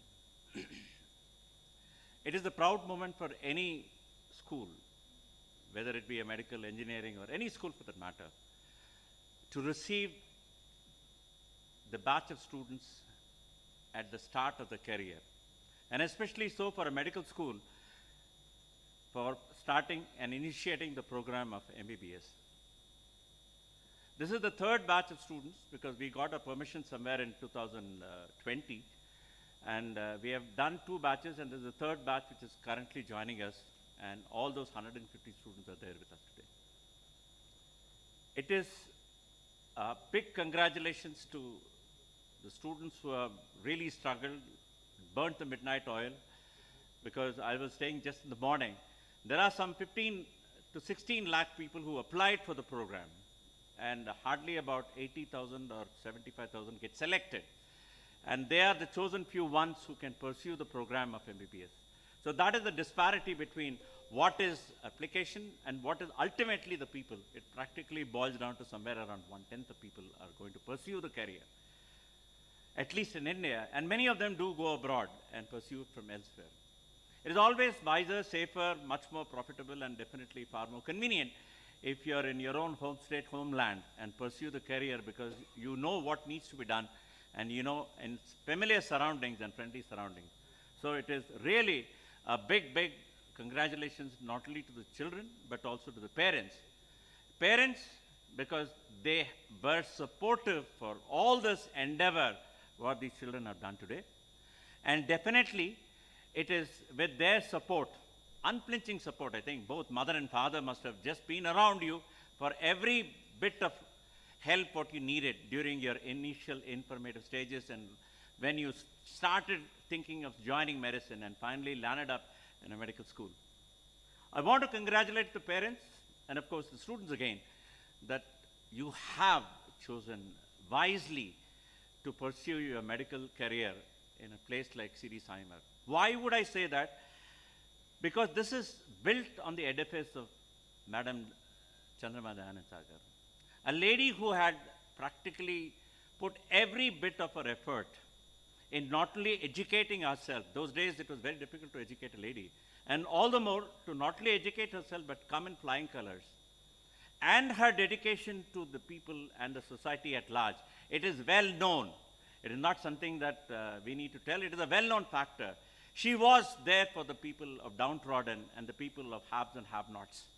And she has done her job tremendously well. And we want the youngsters of today to inculcate the habit of that great lady, none other than Dr. Chandrama Dayanand Sagar. The greatness in that lady, much more important on the 2 sons. What else, what better present anybody can give rather than dedicating a medical school to the future children of India in order to make them compatible with the roles and responsibilities of a probable doctor. And what else can anybody aspire as a son? And that is what the 2 sons, the 2 promoters have done for this organization. That is immense contribution from both of them. I today have the privilege of welcoming our Chancellor, Dr. Hemchandra Sagar, a professional, he's a surgeon by himself, a doctor by himself, who has dedicated his entire life in promoting education. What else can he give for a student? Education. That is what they have done. Affordable health care is the second thing, and they have made it possible. Sir, a warm welcome to you. We are indeed grateful that you are there with us in our function. In absentia, no doubt he's there in our hearts. He's already there. I think virtually he's there with us. He's also there, maybe distancing as far as maybe a couple of thousand kilometers, but in our hearts he's always there. Is the second gentleman, Dr. Premachandra Sagar, another doctor by profession, very hardworking, committed to the core, and they all wanted good education, good scientific institution, a platform for all these youngsters to practice and come up in life. You take this educational standards much higher, we are there to provide. And this has been done by Dr. Premchandra Sagar and Hemchandra Sagar. No doubt he's not there with us. He's there probably virtually, he'll be there with us, and he probably would be seeing us through the YouTube. A warm welcome to him too. Today, students and parents, let me remind you, we have a doyen amongst ourselves, Padma Shri Dr. C.N. Manjunath sir. I have known him for a couple of years. Not that I just thought of calling him for this institution, this function. I have followed him very, very closely. The amount of work today, what he has done as a doctor, leave alone the rest, as a doctor, I am telling you, even if any one of you take about 1/10 or 1/5 of that, I said, my job is done. That is the extent of contribution by this gentleman who has done enormously for the downtrodden, for the no so affordable people, and he has made sure that the facility of cardiac care is available. And I can remind you and tell you all that if there is a program of cardiology running successfully in this country, it is none other than Jayadeva Institute of Cardiology. I have seen it before, and I have seen it after his entrance. He has taken that to many, many leapfolds. I mean, it is unimaginable that a one single individual can contribute to the growth of an organization. I think he is there with us. No doubt he is accoladed, awarded with the highest award as far as Padma Shri is concerned. And we are blessed to have, and blessed that students will hear from him the pearls of advice. Sir, a warm welcome to you. Warm welcome to you, sir.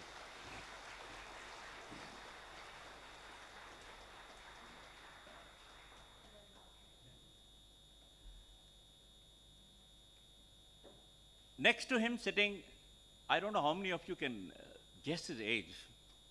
I pale into insignificance. I always keep that I am the oldest in this campus, okay? But whenever I see sir, I pale into insignificance because here is a man, he's around 82, 83. Can I tell him his age? He is definitely old, this much I know, more older than me 100%. And, but what I can tell you is the commitment and the level at which he's there for everything. I'm telling you, you won't believe me if I tell you that when we had our first inspection, the inspection went beyond 12 o'clock in the middle of the night. I see him sitting there quietly in one corner. Such is the strength of a person, and such is the backbone the institution requires. And we have none other than Mr. Galisamy sir. He has been there with us in thick and thin. He's been always there for us. Anything, he's our bailout for us.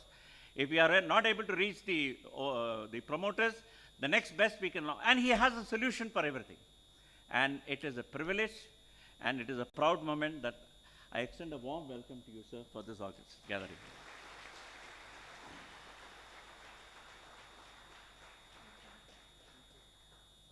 And then we have our Honorable Vice Chancellor, sir, Dr. Murthy, sir. We had joined when there was one Murthy, sir, was there, then the transformation to the next Murthy. But the largest, what we have spent is with the current Vice Chancellor, who is there, Dr. K.N.B. Murthy. Highly erudite, highly educated, and he has got the scientific temper. He wants to take this organization to a much, much different and a better pedestal. And that is the kind of commitment what we are looking for in this organization. We are all small people who act together, gel together in order to deliver something which is far more significant. And we expect, with the wisely counseling of our Vice Chancellor, sir, we would definitely take C.D. Saimer to a better pedestal. Sir, it is an honor, and I welcome you for this August gathering, sir.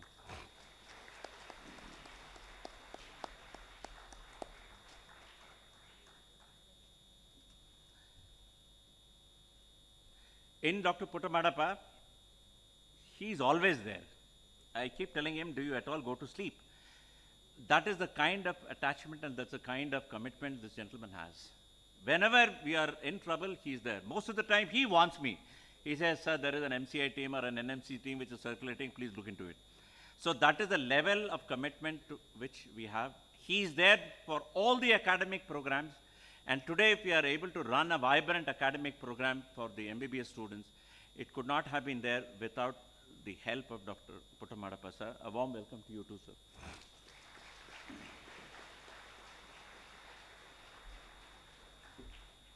In us, we have the next generation. See, it is one generation of people that we have, Dr. Premchandra Sagar and Dr. Hemchandra Sagar. The next generation, the good thing is they have really taken it up well. So I know for a fact that the two brothers need not worry that they have actually safely entrusted the entire working of this institution to the next level. They are the secretaries and the joint secretaries who are there with us, and one of them is Mr. Rohan. A warm welcome to Mr. Rohan, sir. Mr. Nishant, I'm sorry, extremely sorry. Rohan is the other one, Nishant is the other one. They are twin pillars, okay? I'm extremely sorry. Nishant is there. A warm welcome to you, Nishant. And finally, on the stage, of course I have off the stage many people, on the stage I have my dear friend, Dr. Madan Gaikwad. We started life together in 2019. Before that, I had known him in Sagar Hospital. I knew he was a difficult guy to handle with, but then I said, we are going to get along well for a common cause. It's only after I came over to this place, 2019 I started, I found him to be a wonderful guy with such a, that kind of engineering brain a medical personnel should have. I have very rarely seen people having that kind. Today, where you're sitting in this huge auditorium, and the campus, what you see all around, and the beauty of the campus, which has been done to the last bit of brick which has been laid, and the perfection and the specification and the demand at which he gets these work executed is phenomenal. It is none other than my dear close friend, Dr. Madan Gaikwad. Sir, a warm welcome to you too.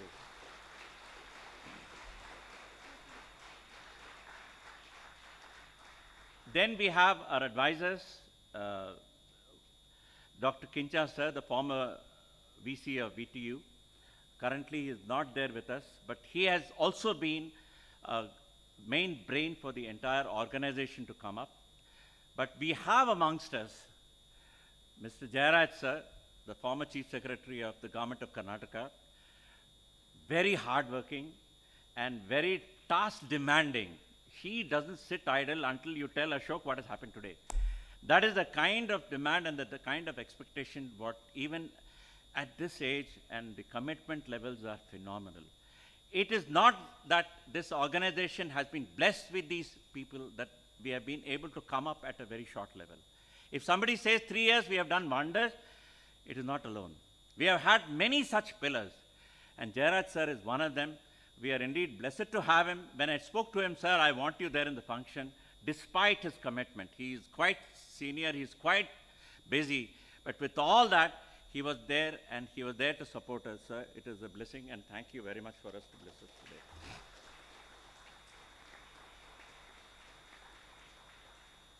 We also have amongst us my medical superintendent, Brigadier Rajagopalan, from the armed forces. You can imagine an army guy descending down for education, descending down, very highly disciplined. And the idea is to take it to a much better pedestal, and Dr. Rajgopalan is there, a friend, a philosopher, a guide who's always there to help us. We also have amongst me my vice principal, Dr. Prashant, who's another able supporter. And an organization needs people, the like-minded people, to run it together. Otherwise, it is a very difficult task. Dr. Prashant, a warm welcome. You are also part of me. We are running the show together. And a warm welcome to the Dean of Health Sciences, Madam Pushpa Sarkar. She is running the entire nursing, physiotherapy, allied health. Have I missed any? Pharmacy. It's a huge task. I can tell you my job is much easier. 150 dotted students. Nothing can go beyond because there is a regulator sitting on top, sitting there. You cannot excel. But to do for more than that, and she has done phenomenally well because everything has happened in the last 2 years. And a big credit and a warm welcome to you too. I also would like to welcome the Dean from DSE. Sir has been kind. He has come to our function. A warm welcome to you too, sir. Nothing happens without the financial controller. He is the linchpin for everything. If he says no money, we are doomed. And we have amongst us the financial controller, sir. He's there. He's always there to support us, but much more because he holds the main thing as far as money is concerned. Mr. Arun, sir, is there. A warm welcome to you too, sir. A warm welcome to Mr. Gopal Krishna, our personal manager, and all my heads of the department, to Dr. Sarath Chandra, who actively contributes to the growth and everything as far as the organization today. If you're working with an instrument, it has this label there. And a warm welcome to Dr. Sarath Chandra. Not the least, the parents, they are the stars. So you are the stars today because you have produced wonderful children. They have stuck together and they have qualified together, and you have entrusted them to us. The confidence what you have reposed, we are indeed grateful to you. A warm welcome to all those parents, and ultimately the stars of the day, the students of the third batch of MBBS. A warm welcome to all of you here, and I hope and wish you all the best that your stay in this place for the next 4.5 years is good. You enjoy every minute of it, every bit of it, and each one of you should do well in your career and life and come out as successful doctors. So I'm giving you names, Dr. Chandrama Dayanand Sagar. I'm giving you people, Dr. Manjunath, none other than Dr. Manjunath. It is for you to choose and excel. Thank you very much.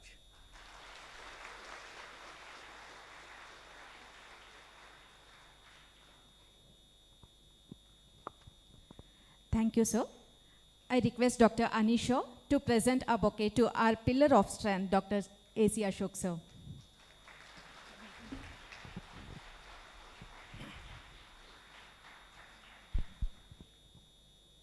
Shubham karoti kalyanam, arogyam dana sampadaha, shatru buddhi vinashaya deepajyotir namostute. Light is considered as a symbol of auspiciousness, prosperity and abundance. Lighting a lamp is in a way an invocation of the waves of knowledge. The lit lamp symbolizes the Atma Jyoti, which is eternally knowledge bestowing. I kindly request all the dignitaries on the dais to light the lamp and pay floral tribute to the founders.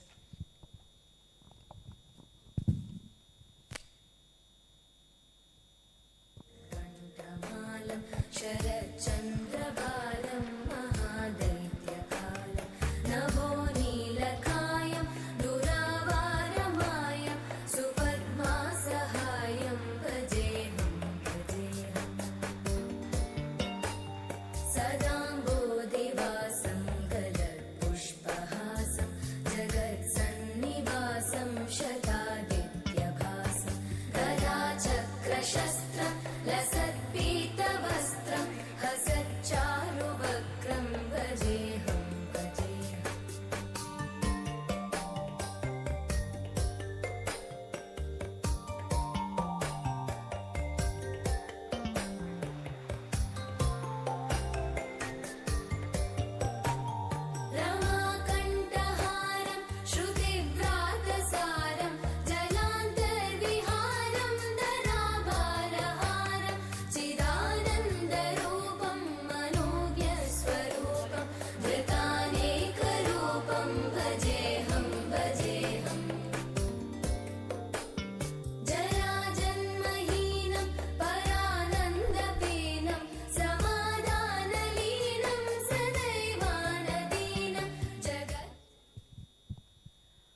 Our honorable founder, late Sri R. Dayananda Sagar Sir, received his fellowship from the Royal College of Economics and was a barrister from the Grace in England, whose list of alumni includes the great Mahatma Gandhi and Sardar Vallabhbhai Patel, among others.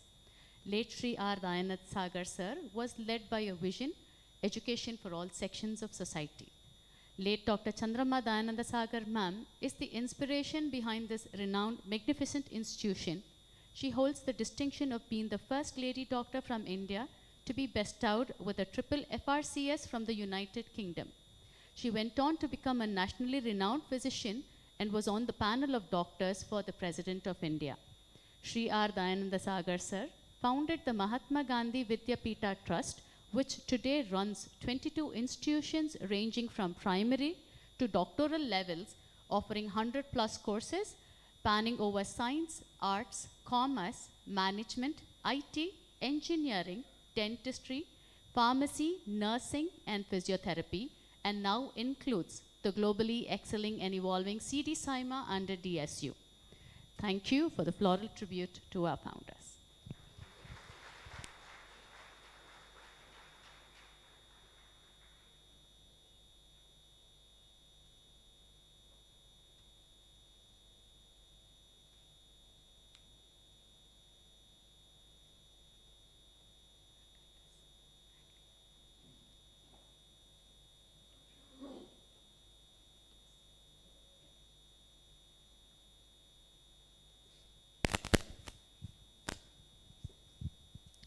May I now request our Special Officer, Dr. Madan Gaikwad Sir, to address the gathering.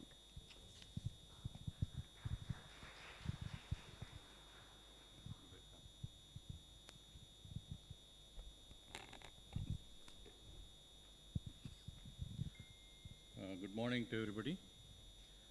Honorable Chief Guest of the day, Padma Shri Dr. Sri N. Manjunath, Honorable Chancellor of Dayananda Sagar University, Dr. D. Hemachandra Sagar, Honorable Secretary of the Mahatma Gandhi Vidyapita Trust, the sponsoring body of Dayananda Sagar University, Sri Gali Swami Sir, Honorable Vice Chancellor, Professor Dr. K.N.B. Murthy, Dayananda Sagar University, Honorable Registrar, Dayananda Sagar University, Sri Puttamadappa, Sri Nishant Sagar, the Joint Secretary, MGVPT, Dr. Ashok, the Principal and Dean, CD Saimar, esteemed guests, invitees, faculty, my dear students, and their beloved parents. It gives me immense pleasure to welcome you all today to CD Saimar. Firstly, let me congratulate for having obtained an admission into medical course, to be a part of the medical fraternity. You are the chosen one, chosen by the divine to serve the human beings. Please remember, it is only the doctor who can alleviate the pain and suffering of another human being. So obviously the divine cannot be everywhere. So he has chosen you to do the tasks on his behalf and his representatives. And there's a huge, huge, huge responsibility. No other Tom, Dick and Harry walking on the street can do that. So you're the chosen one. So live up to that reputation. Secondly, you're fortunate born to sort admission into CD Saimar. Just now it was highlighted, this institution is in the memory of late Dr. Chandrama Dayananda Sagar. Just imagine in mid-30s, 1930s, even today if you go to villages, especially the girl children, don't even climb the steps of primary school. So having done that, done MBBS, graduated to be a doctor, went to UK, conferred with triple FRCS, not one, not two, but three, from London, Glasgow, and Edinburgh. Is not a mean achievement.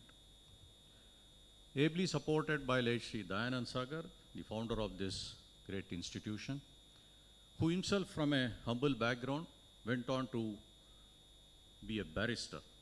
Having done that, they didn't stop there. They wanted to come back, giving up lucrative careers in UK itself to come and serve the people of India. Dr. Chandrama Sagar was in the panel of surgeons for the President of India, 3 President of India and 2 first citizens of Karnataka. It's not a mean achievement. A wonderful woman. There are only 24 hours in a day. If it was more, she would have been working even that extra 1, 2, 3, 4 hours. So that is the kind of dedication she had.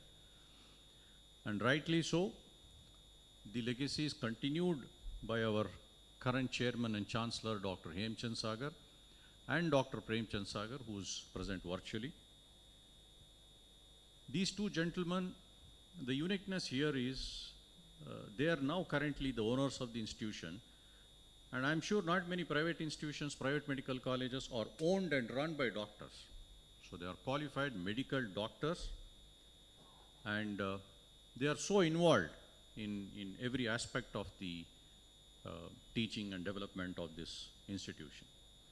I also say you're fortunate to join this institution because we don't want to be an ordinary medical college, which was aptly demonstrated by our Chancellor as well as the Chief Guest of the day today.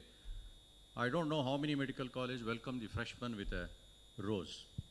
I think it's a unique way of welcoming all of you with a bud of rose. And we at CD Cymer have got a 3-point agenda focus. Primarily, we want to build you up as great doctors. As William Ostler, Sir William Ostler, considered to be the greatest physician of modern medicine in modern times, said, and I quote, "A good doctor treats the disease, and a great doctor treats the human being with the disease." So we are here to make all of you great doctors. So for that, we focus very strongly on the pedagogy, on the teaching. Apart from the facilities, we have excellent faculty, hand-picked ones. They are superlative people, teachers. And secondly, a wonderful hospital. And I must say here, in a span of 3 years, you're the 3rd batch, we have been able to touch the lives of close to 500,000 people in one form or the other through HA. And it's not a mean achievement. It's just not a mean achievement. Whether it the outpatient, inpatient, surgeries, number of deliveries, and the pediatric programs, what we have, we are dealing with the Spastic Society of Karnataka. Spastic children are handled, deliveries are done free, and we are a very great advocacy of the breastfeeding, which is one of the greatest. It has shown a lot of good results. So that goes to say the involvement, the commitment, the ethics, empathy, and the passion which our faculty and the doctors are serving the patients. Otherwise, nobody will come, just like they don't walk in if we do not really make. And we are committed to make their lives, great also. And the third thing is, in doing this, whether it is teaching as well as the patient care services, which ultimately all of you want to do it, is research. We want to strongly focus on research, whether it be research and innovation in terms of bringing in innovation, new technology, or patient care services, or clinical detailing, or operational efficiency, or drug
the group, the Honorable Joint Secretary, Dishant Sagar, Special Officer, Dr. Madan Gaikwad, the Principal and Dean, Sri A.C. Ashok, a Registrar of this prestigious university, Dr. Putmadappa, the Vice Principal, Dr. Prashant Kumar, the Medical Director, Dr. S. Rajgopalan sir, the various officers of this university, the heads of Dayanand Sagar group of institutions, my faculty colleagues at this medical school and also the group institutions, the newly admitted students, proud and anxious parents and invitees. Good morning. I would like to thank all of you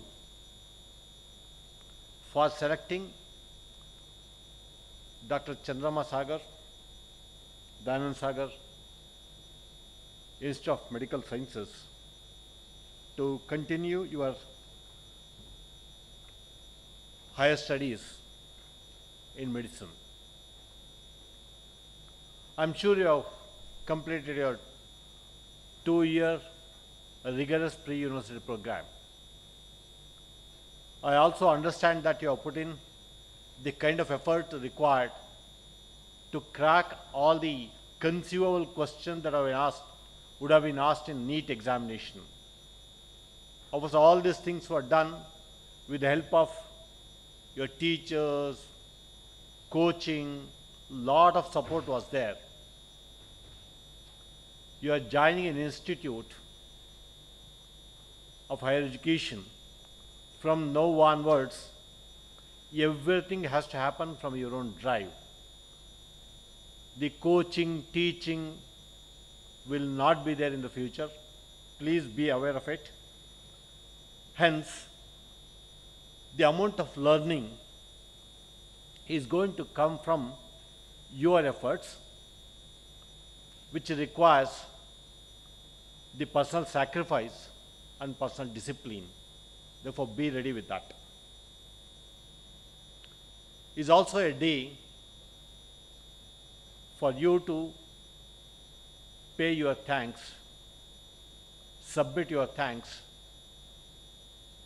to several people who are responsible for making you to come to this level. First and the foremost, your parents or whomsoever parented you, for their support, for their continued encouragement. Second, you also need to thank the other members of the family for their emotional, mental and physical well-being support for achieving whatever you are. Thirdly, your teachers in the past who provided and contributed their bit for your success. Lastly, also you had lots of friends who have celebrated your success, also supported you during that time which is required. So please pay your gratitude to all of them. And also, you need to reward all that through your success, through doing good quality work in the future. Dayanand Sagar University considers its new students as extended members of the extended family. Who are the other members? Obviously your teachers, your seniors, your peer group, and who are ever willing to support you, ever willing to guide you, and ever willing to provide that help that's required. Please look up to them. Whenever we say you are a member of the extended family, please remember there will be no expectations. Only thing that you need to do is to work hard to succeed in the journey. I would like to put 3 or 4 points for your consideration, also for your thinking. First, India is a land of wonders. You know, the Indian education system was considered the best in the ancient days, in the early days. The kind of education that was offered in this country was mostly between the things required for life, also required for the truthfulness, discipline, self-reliance, and respect for all creations. Therefore, it's necessary for you to keep those points in mind, and you are also aware that the national education policy, which has been formulated about 2 years back, also mentions the same thing, and Dayanand Sagar University is committed to that national education policy to ensure that the education offered is for the overall development of the student. It is also well known that education is all about healthy mind and healthy body. Therefore, you need to learn keeping healthy mind and body so that everything works as you want. And if you come to the medical education, possibly the ancient Indian education system or the Indian healthcare systems were around yoga for maintaining the balance of physical and spiritual energy and health. There are also lots of things which are also proposed in the ancient healthcare systems. One major component is Ayurveda. Probably if you split that, Ayur means life, Veda means science. Therefore, life science is what the ancient medical systems were mentioning. And also ancient education system also gave lots of tips, lots of inputs for us to realize and implement. One of the things that was stated in the ancient education system is that learning is going to happen through 4 sources, 4 different ways of learning. First 25% of learning comes through teaching in the classroom, meaning you need to attend the classes. 25% of learning comes through self-reading or self-study. You need to study on your own. You get few doubts. You please make a note of that. 25% of learning comes through discussions with the peers and the teachers. The next 25% comes through the experience and practice. 25% through classroom, 25% through self-study, 25% through discussions, and 25% by experience. Therefore, it is necessary for you to focus on each of these aspects. You cannot give up any one of them so that the learning is going to take a back seat. And if you look at the overall health systems of the future, what I said was the past, future. A study has been carried out recently by Deloitte Health Center for Health Solutions, made a lot of survey. Ultimately, they came up with top 10 innovations or top 10 things which are going to happen in the future, which are going to dominate the health systems or health solutions.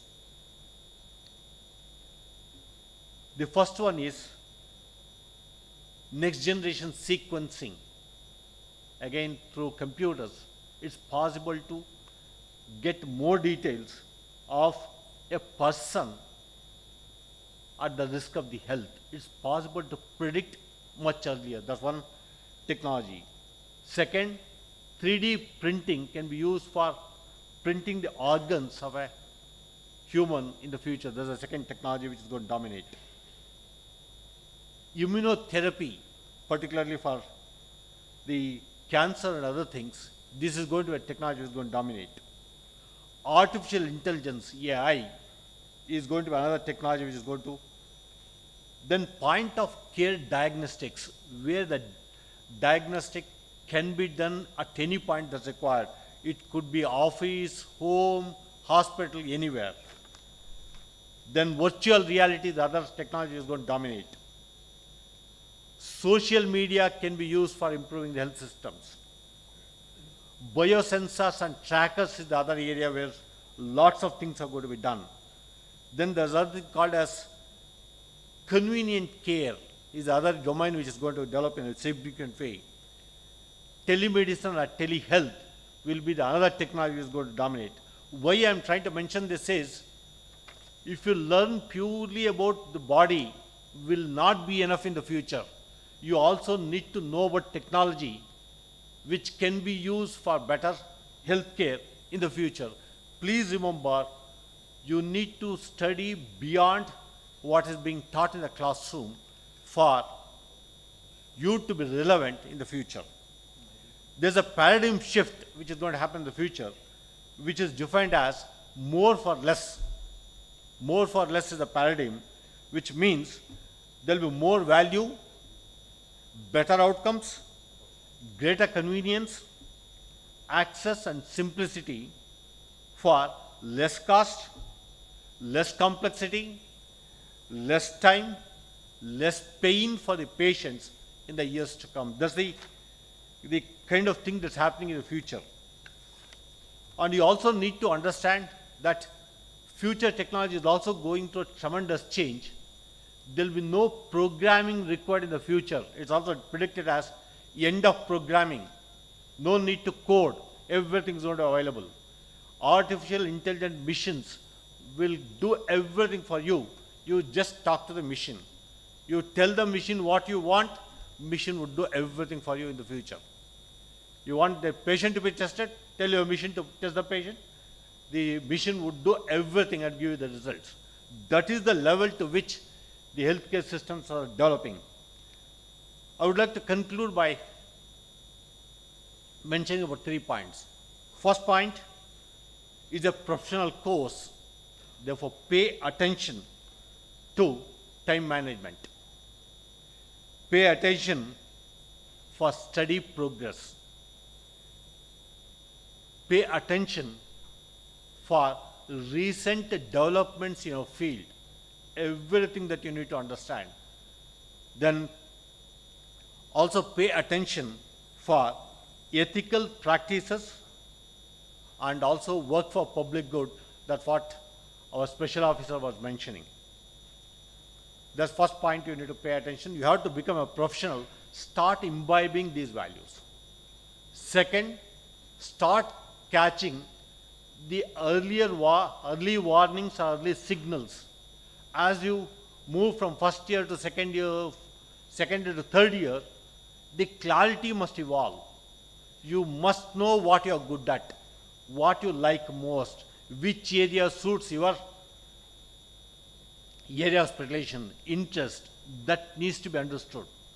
Then you also need to find out early warnings that if something is not going well, start identifying, talk to the peer group, talk to your teachers, find out I'm very uncomfortable with a few things, then probably solutions can be found.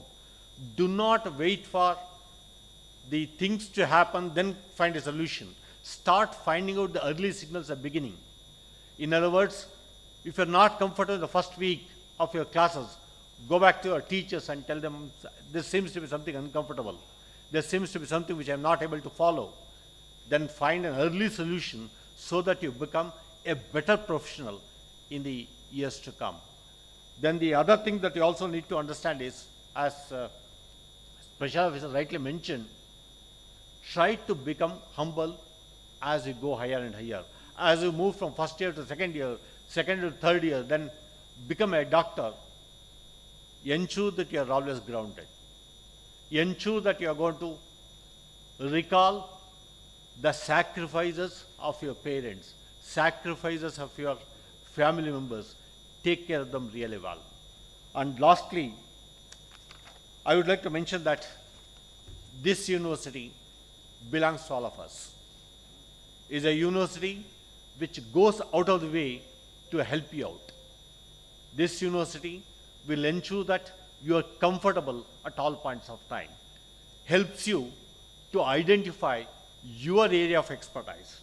Let's all work in a system to ensure that this university is going to get a better endorsement from the society, from everybody concerned, from the authorities, so that the name of this university, when you use in the future, your credibility is going to go up, your name is going to go up.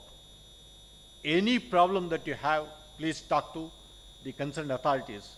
The authorities are more than willing to help you out.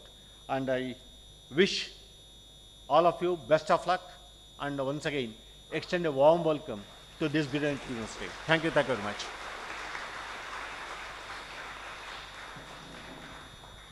Thank you, sir, for your encouraging words. I now request Dr. Prashant Kumar, sir, Vice Principal, to formally introduce our eminent chief guest, Padma Shri Dr. C.N. Manjunath, sir.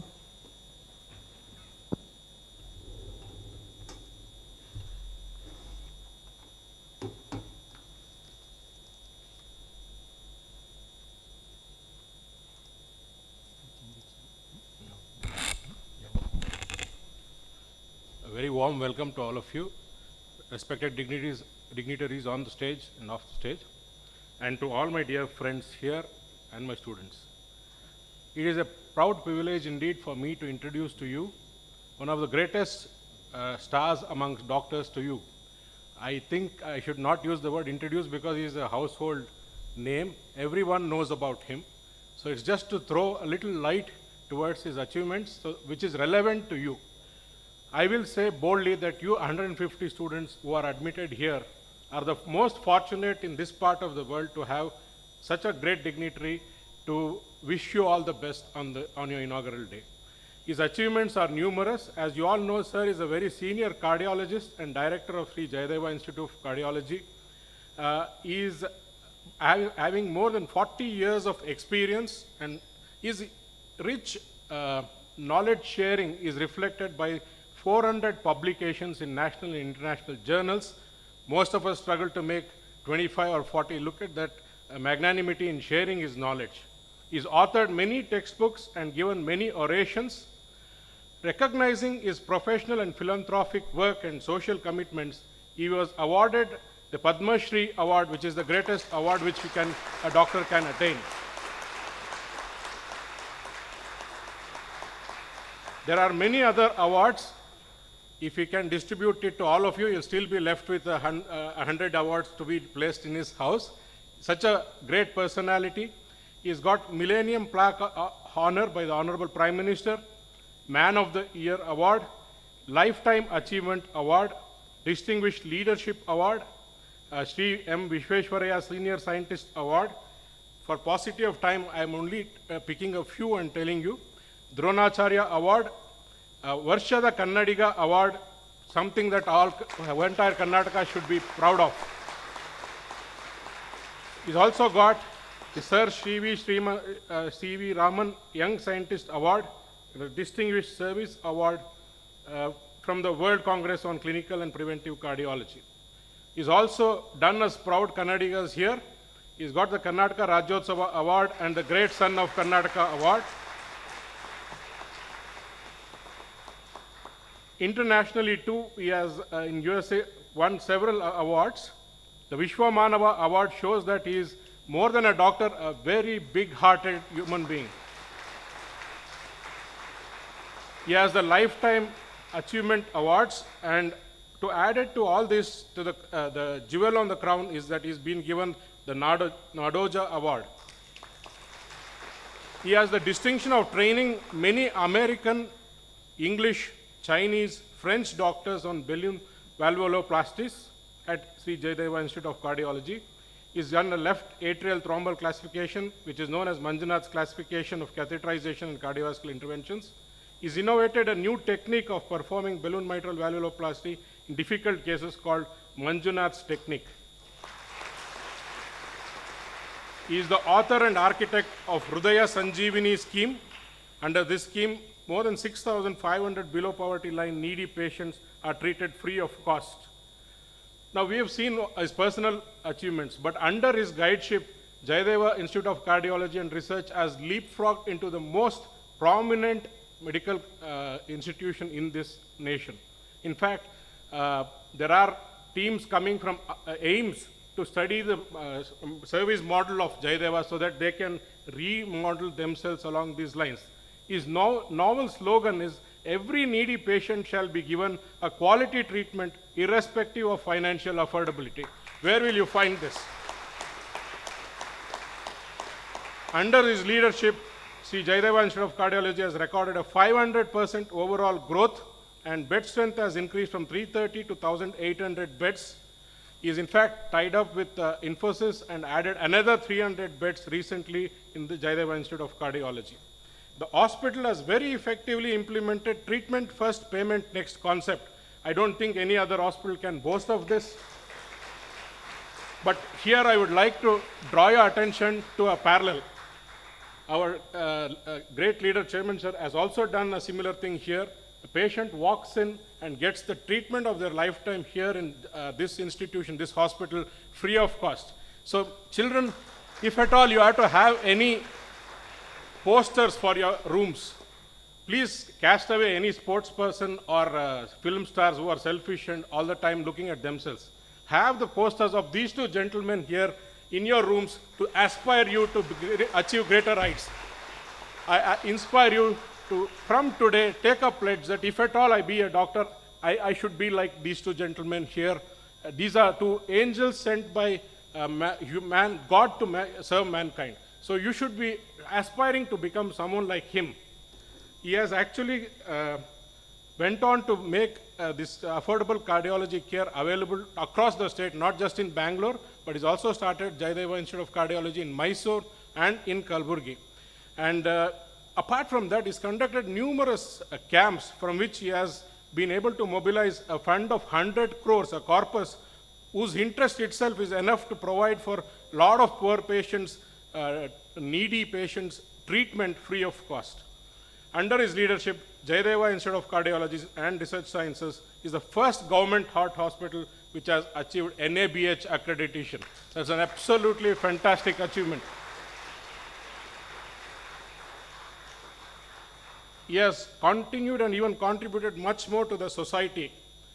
These are all, maybe you will say, government achievements, but look at this. He has donated 2 acres of land for establishing a primary health center in his native village, which is functioning. How many of us, when many of us would even hesitate to give an inch of space in a metro train or a bus to a passenger who was needy and standing in front of us? Sir has donated land to a hospital, just like our chairman, sir, who's given this back to the society of Ramnagara to serve the patients of this area. So these two gentlemen should be aspiring you. It was my privilege to introduce sir to you all, and he now will speak to you and give you pearls of wisdom. Thank you all.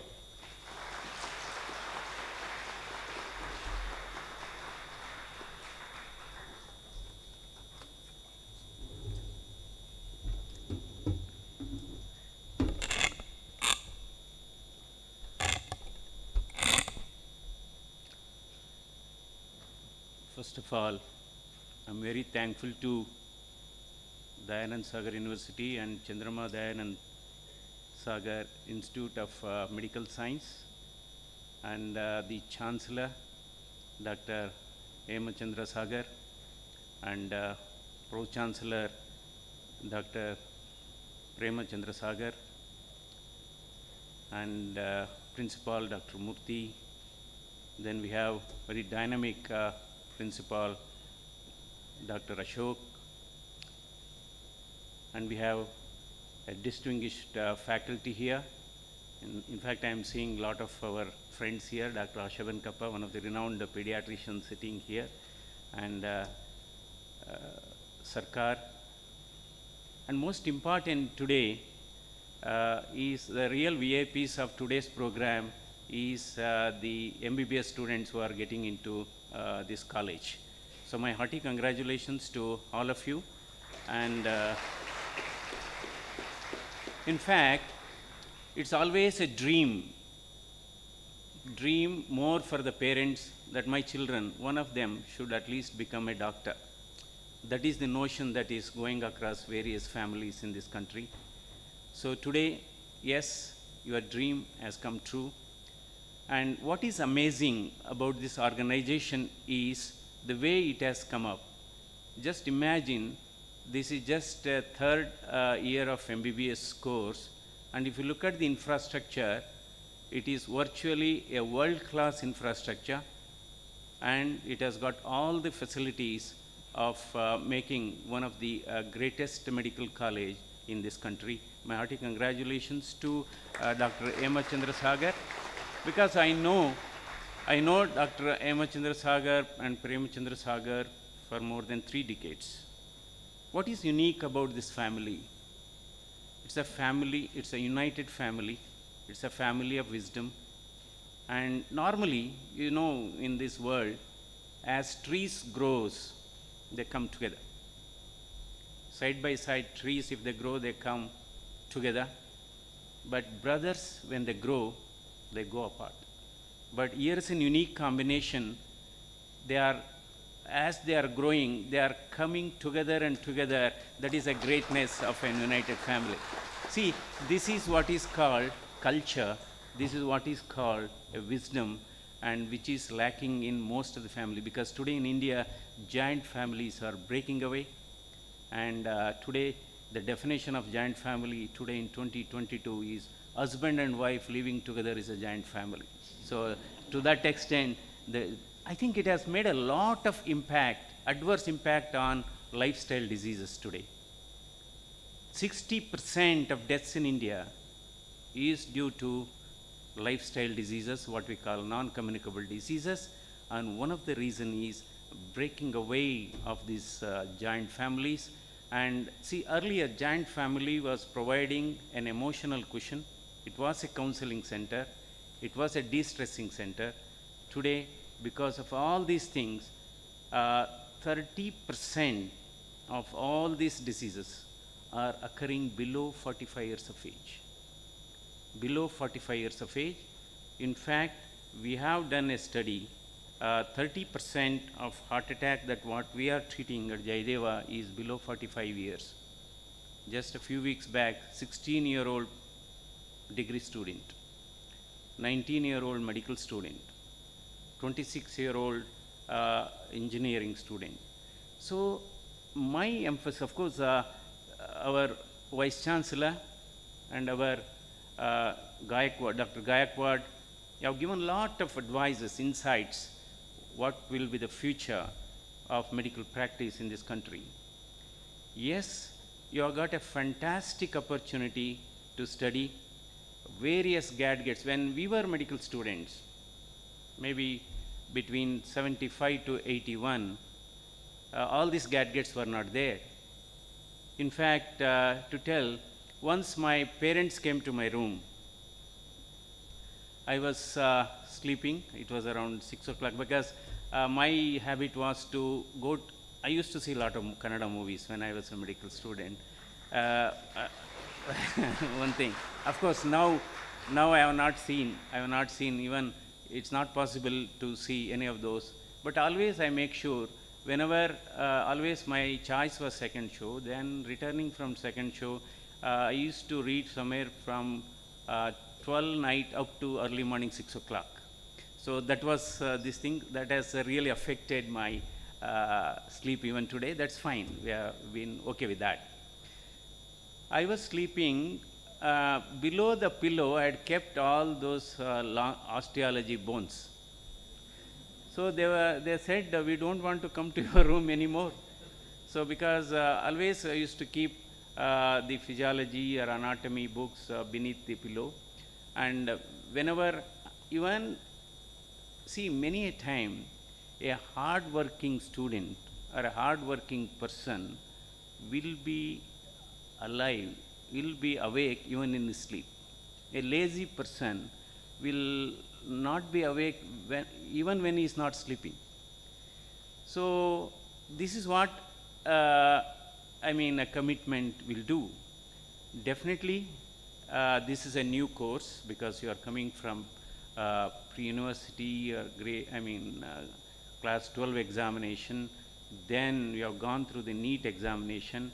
So now NEET, NEET has to become NEAT, NEET. So you have transited from NEET examination to this course. I am very happy you have taken up your medical course at this very highly cultured, highly professionally managed Dayanand Sagar Institute of Medical Science. Definitely, what is important here, the administration is quite generous. There is a lot of generosity. I was told attrition rate is close to 0. Any organization where the attrition rate is less, that means things are in place. That means faculties are looked after well, and there are no issues here. So even at Jayadeva Institute of Cardiovascular Sciences, in the last 15 years, although government institutions, yes, you cannot, whatever procedure you do, whatever cardiac surgery you do, the salary is same. Despite giving less salary, attrition rate of Jayadeva Institute of Cardiovascular Sciences is almost 0 for the last 15 years. So, because if you have got that sort of a system in place where attrition rate, that means teachers are happy, the administration is happy, obviously it is reflected on your educational health also. So it will be, I think this is where you have taken a very good decision. My hearty congratulations, my biggest congratulations is to your parents. Maybe the second congratulations to you. I think what is amazing is, and I am impressed, is we are welcomed. In fact, the Chancellor, he could have sat here. He also came with me, and he has accompanied me to all 150 students. That shows his commitment and concern. So normally,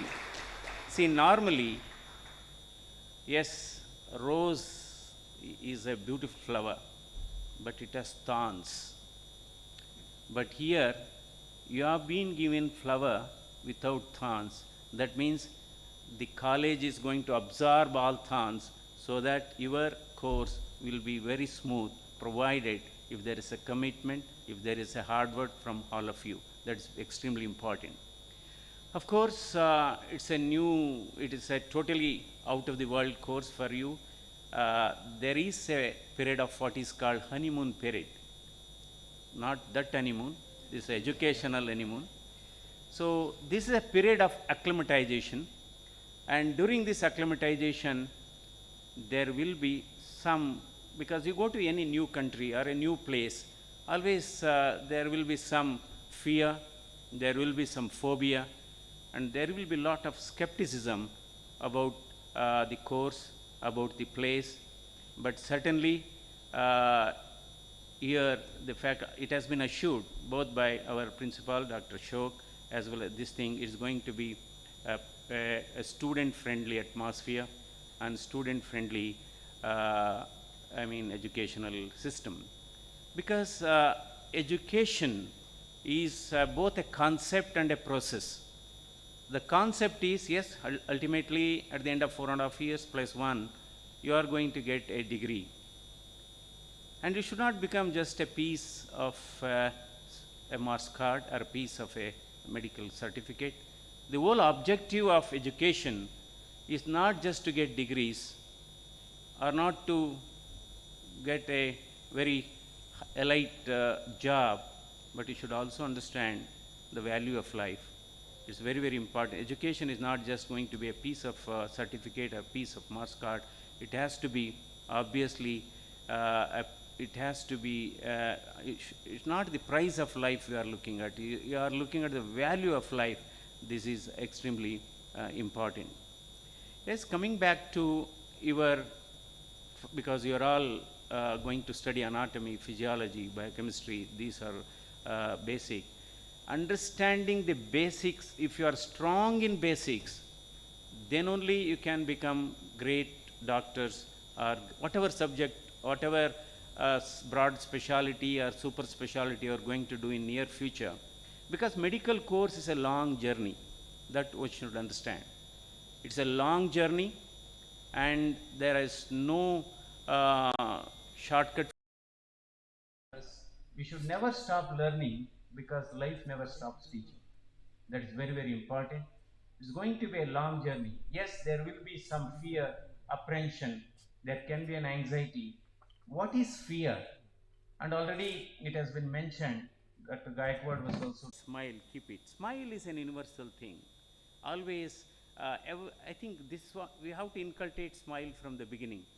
There are some people who have not smiled even on wedding reception. That is not correct. So smile is the universal language. Smile is the best asthmatic, best cosmetic. Smile is the best cosmetic. Smile is the best antidepressant. And smile is an universal language. Today, I think just 4 days back, we operated on 4 Ethiopian children for complex congenital heart disease. And only because we don't know their language, they don't know we were just smiling at each other.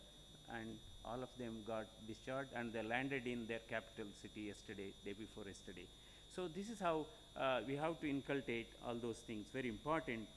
And fastest spreading 6-letter word, gossip, ignore it. I think that is one thing we should not. Nowadays what happens, these social media, I think if there is any weapon of mass destruction, that is social media. That is a weapon of mass destruction. Hero can be made zero, zero can be made hero. And lot of, I think I have seen medical college students today exchanging, even consult exchanging, whatever something happening in the operation theater, something happening in the ICU. Use this for dissemination of knowledge. Suppose if you have taken an ECG, you have taken an X-ray, if you don't know, you share this with a consultant and get the information, use this. Nowadays they use it for a different thing. No, he has done a mistake, so that is put it on this thing. And have professionalism, extremely important. So even if the wrongdoings of another person should not be on social media. That's very important. I think that is what is called professional culture. Then 7-letter word, success. Most avoidable 8-letter word, jealousy, distance it. Have more friends actually, because friends occupy more space in the heart, and those whom you don't like occupy more space in the brain and disturbs you. And very, very important. You just see, if somebody whom you don't like, if they sit by your side, your heart rate increases, blood pressure increases. So I think this is how, these are some of the small things makes a huge difference. It will adversely affect. Why today 30% of heart attack patients do not have risk factors, no smoking, no diabetes, no high blood pressure, still suffering because of stress and because of their attitude, behavior and all those things. So this is very important. Then most powerful 9-letter word, knowledge, acquire it. Most successful, most essential 10-letter word, confidence, trust it. And there are other important things. You should respect the world when you are young, very, very important. And help the poor when you are rich. Respect the world when you are young. And at the same time, yes, confess the fault when you are wrong and help the weak when you are strong, because one day you will be old, one day you will be weak, one day you will be wrong. So these are very important. And in my opinion, EQ is more important than IQ. Emotional quotient is more important than intelligent quotient. But if you have both, fantastic, because you all come through NEET. I certainly wish you should have emotional health, mental health is extremely important. Don't succumb to any stress at any point of time.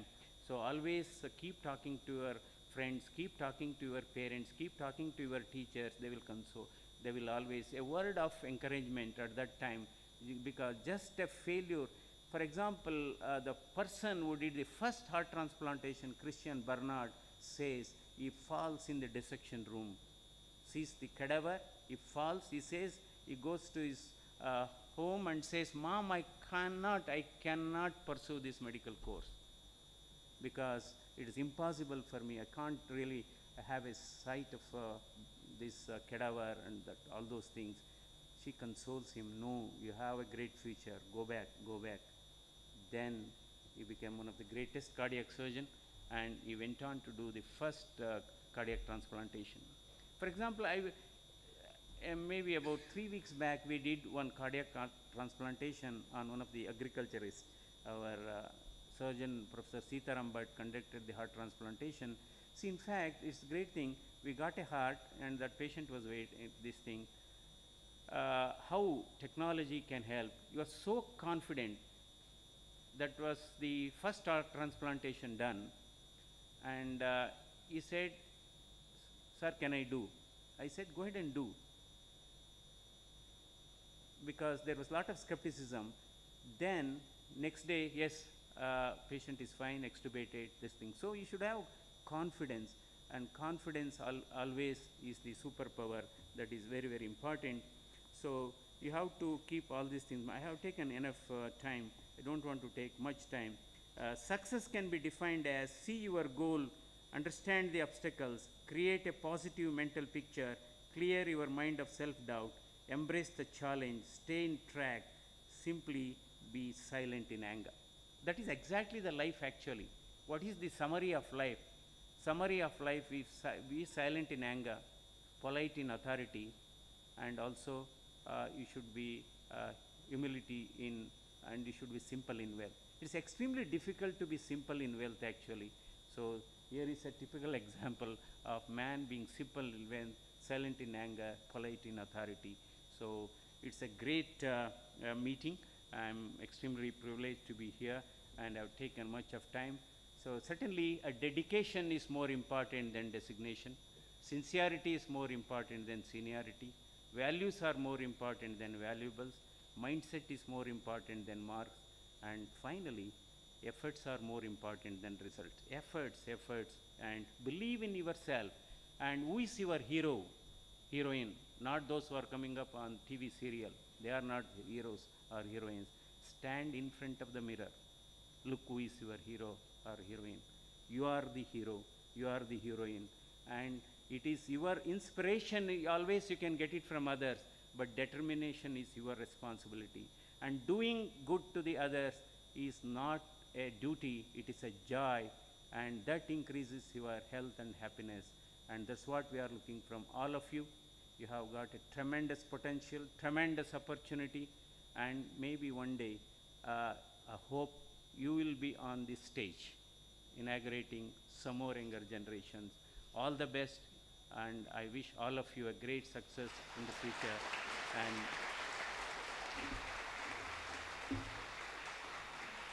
And I want everyone to be the angels of modern medicine in India. Thank you very much.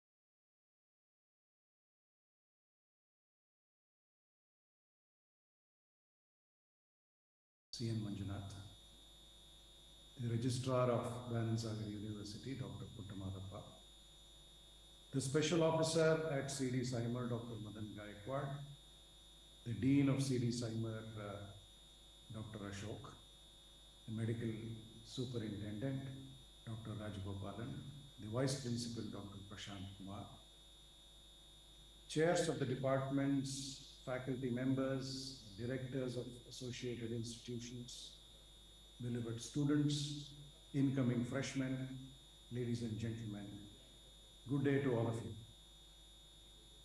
I take this opportunity on behalf of the university to warmly welcome you all, first year students, for the 2022-23 academic year to the Chandramma Dayanand Sagar Institute of Medical Education and Research. With all my heart, I congratulate you for choosing to study at this prestigious school. I believe after years of working and studying hard, you've made the right choice and a valid investment in your future. On this occasion, I express my gratitude to all of you for making CD Saimer your choice among all the higher medical educational establishments in India. From now on, you are an indispensable part of our Dayanand Sagar University family. CD Saimer is a tribute to one of the founders of our educational group, late Dr. Chandramma Dayanand Sagar. Dr. Chandramma was a highly accomplished surgeon, obstetrician, and gynecologist herself.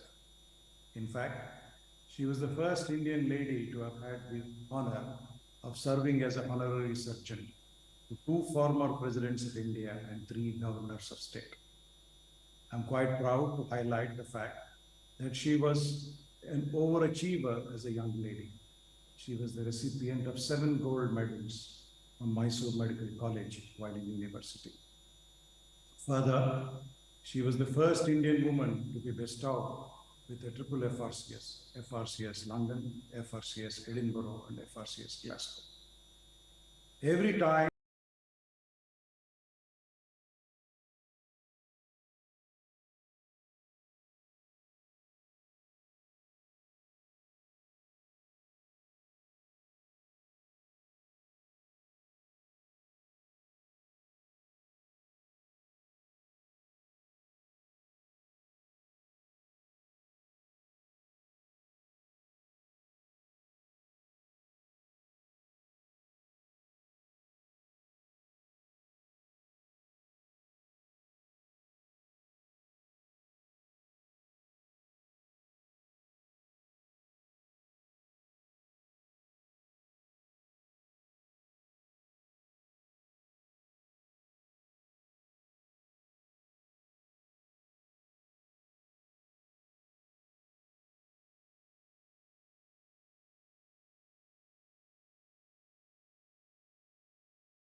and global standard curriculum.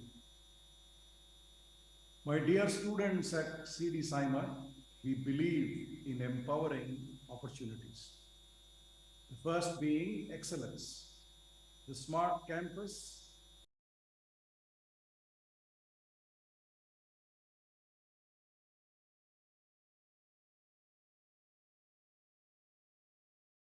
that cover interdisciplinary teams, experts supervision, and practice of compassionate community service. Second, fairness.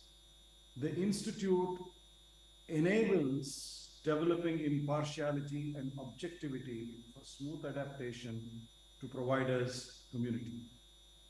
Building trust and respect stand among the first priority issues for serving the sick and needy. Third, leadership. In CD Simon, students are widely encouraged to evolve their leadership traits while studying. They could easily participate in the clinical decision making for exercising the obtained knowledge and skills, using creativity in research and educational processes. Fourth, transparency and integrity. You will receive a chance to combine theoretical basis and its implications when dealing with patient community in clinical settings. The incorporated documentation, standardized reporting, and tactful guidance are essential in leveraging proficient care activities. Further, as we know, in this 21st century, sophisticated employment and career arena sets high expectations and terms in industry that the first-year students feel anxious about. This institution intends to counter your fear and make you transform your weaknesses into strengths. It is possible with the qualifications that CD Simon offers and provides. For example, ethical decision-making. This institution is highly concerned about moral decisions that future healthcare providers should address promptly and professionally. For this reason, it introduces different hypothetical scenarios to practice for attaining the desired level of medical professionalism. The considered ethical dilemmas will teach non-discriminatory behavior towards patients, ethics in research, productive interpersonal relationships, and communication. Humanity turns into the crucial quality that our students comply with in provider to provider, provider to nurse, provider to patient relations. The ethical mind is to clarify the range of duties and responsibilities that the modern high qualified healthcare provider should obtain and fulfill for getting confidence in made decisions. Secondly, diversity. CD Simon is designed to transform itself into a global education powerhouse where students pursue their educational needs and ambitious goals. Young Indian students are entering the medical school and enjoying their academic progress. The Institute creates supportive environments for teaching effective communication, instilling cultural sensitivity, awareness, and comprehension, practicing smooth cooperation to reach productive outcomes, and improving patient well-being. Digital literacy. The available courses will instruct you with essential computer skills for adjusting to pervading an accelerated digitalization pace. Technological proficiency, information literacy, and digital fluency are extremely relevant for accommodation to modern hospitals. CD Simon delivers these skills and frames tools and platforms for their application. Our freshmen make a close acquaintance with these critical technology skills to collect, analyze, and process health information.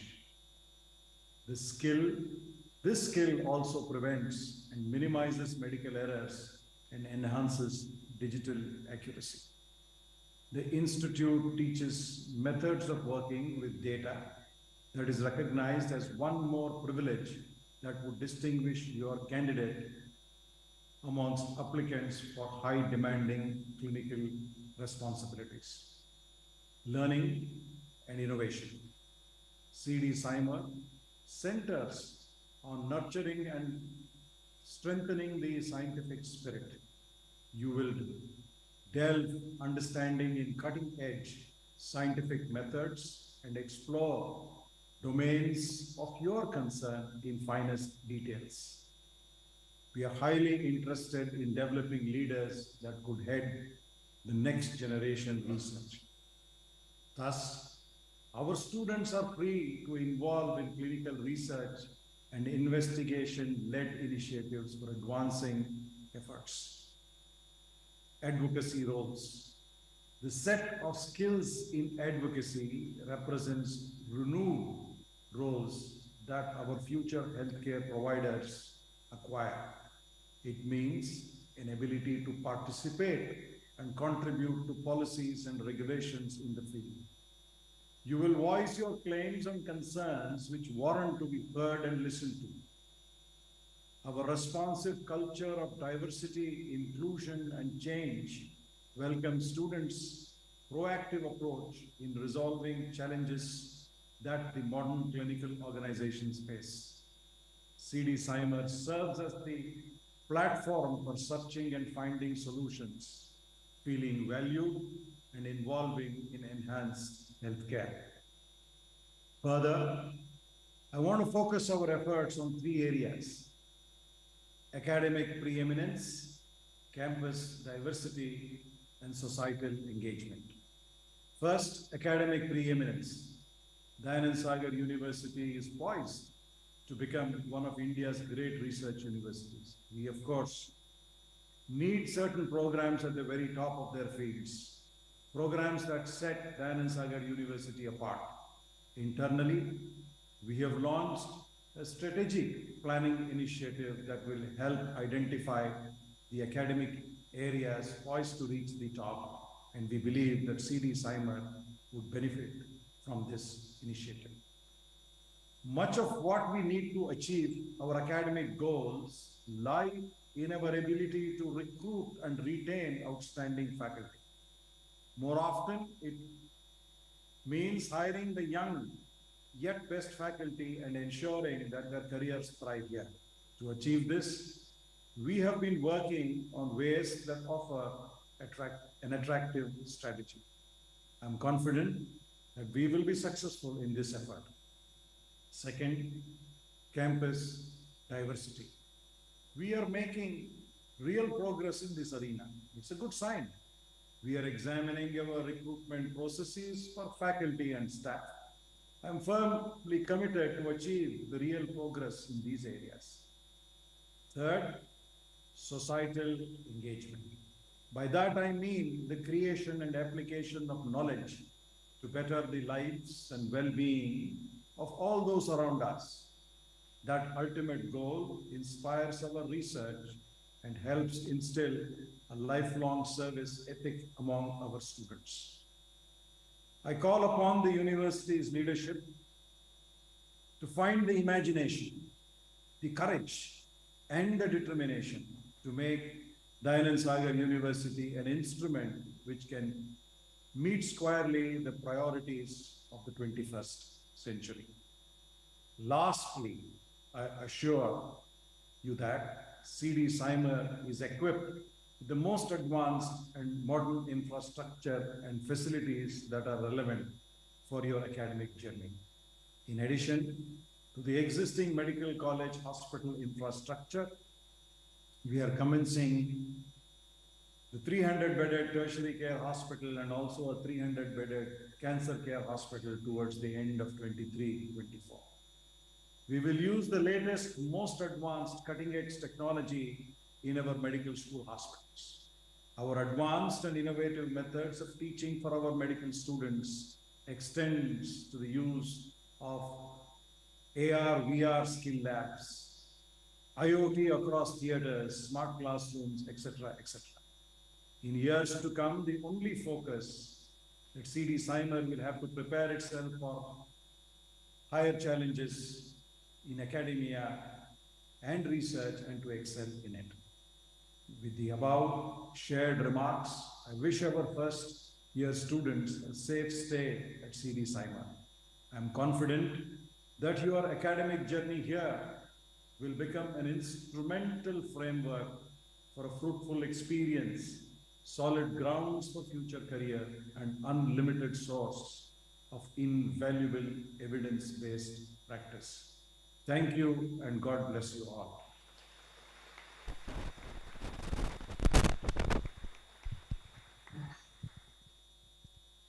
I would like to now request our Honorable Chancellor, sir, to address the gathering, please.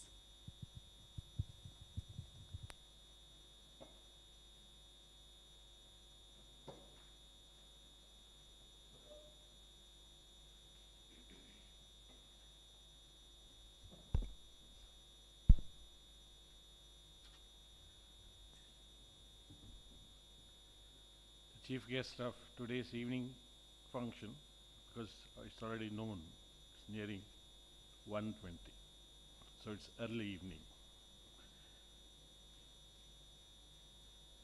We have Dr. C.N. Manjunath,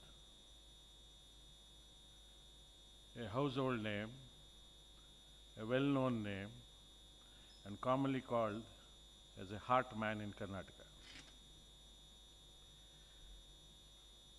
And with me is Secretary Mr. Galiswamy of the Trust,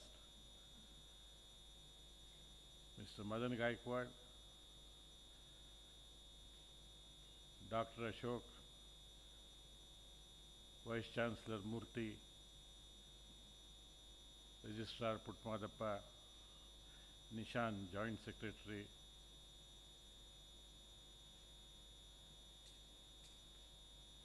and of course, the focus today is on the new students. Lot of material has flowed from the last 2 hours. I do not want to take much time, because the most important thing is food. Because food gives you health. No food, no health. But the way how the entire deliberations went on, starting from Dr. Ashok to Dr. Madan Gaikwad to Dr. Murthy, so on and so forth, and the Pro-Chancellor Dr. Premchandra Sagar, even though he was not present in front of you, they all did their jobs very well, given their life's experiences, trying to make you understand what is it all about. And young students who have aspired to come to a medical school, what I can tell you is, you have chosen one of the best schools in the world. But at the same time, you have got a very dedicated teaching staff. I always admire my staff because they are the army, they are the strength which train you and make you focused to learn your subjects tomorrow. You don't need to be afraid. It is not such a great thing. Take it easy. Life is not worth to be stressful. But there must be a commitment. You have joined medicine through the blessings of your parents.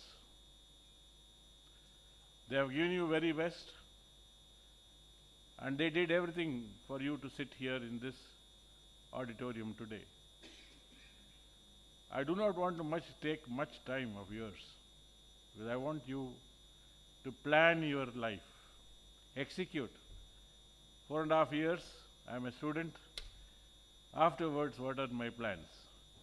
How do I go about in my life? Every 5 years, where is my jump? What is that I have conquered? The most important thing you have to conquer now is empathy, sympathy, and care for the patients which you will face.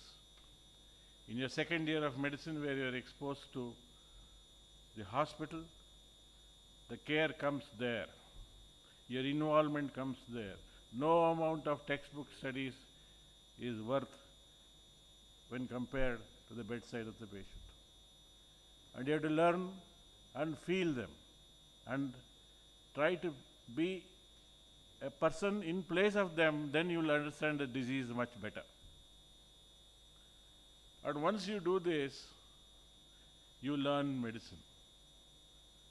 And once you learn well, with a dedication, understanding him, you will flourish in life. I do not want to take much time. I wish you all the best and a very happy new year. Thank you.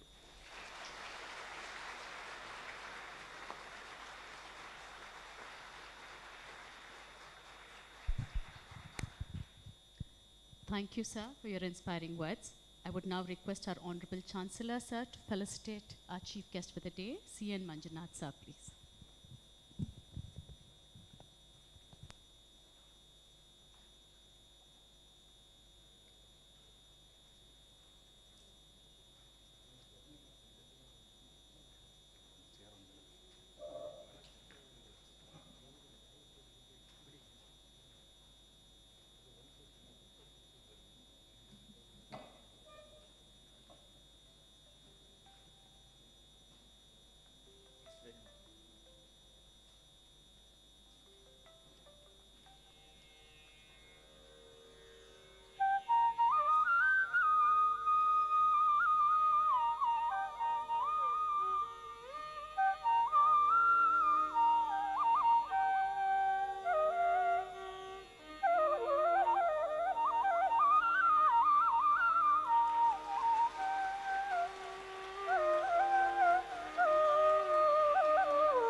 I would now like to call upon our MD, sir, Dr. Rajagopalan, to render the vote of thanks.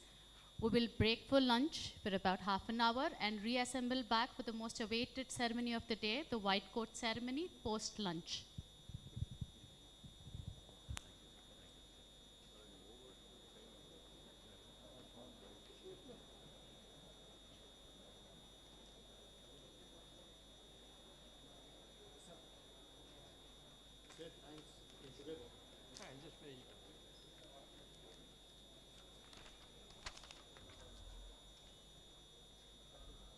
Honorable Chancellor, Honorable Pro-Chancellor in absentia, Directors, Secretary, MGVP Trust, the guest of honor, Dr. Padmashri Sri Manjunath sir, Vice Chancellor, Dr. Murthy, distinguished guests, members of the faculty, invited guests, dear parents, students, ladies and gentlemen. I am privileged to stand before you today and deliver the vote of thanks on such an important occasion in the lives of our students who have chosen to become a medical professional. This is the third batch who will be attending this inaugural function and the white coat ceremony. Be it C.D. Seimer or indeed indebted to the Honorable Chancellor and Honorable Pro-Chancellor for giving us such a magnificent institution. And I thank you very much, sir, for your inspiring words too by addressing the students today.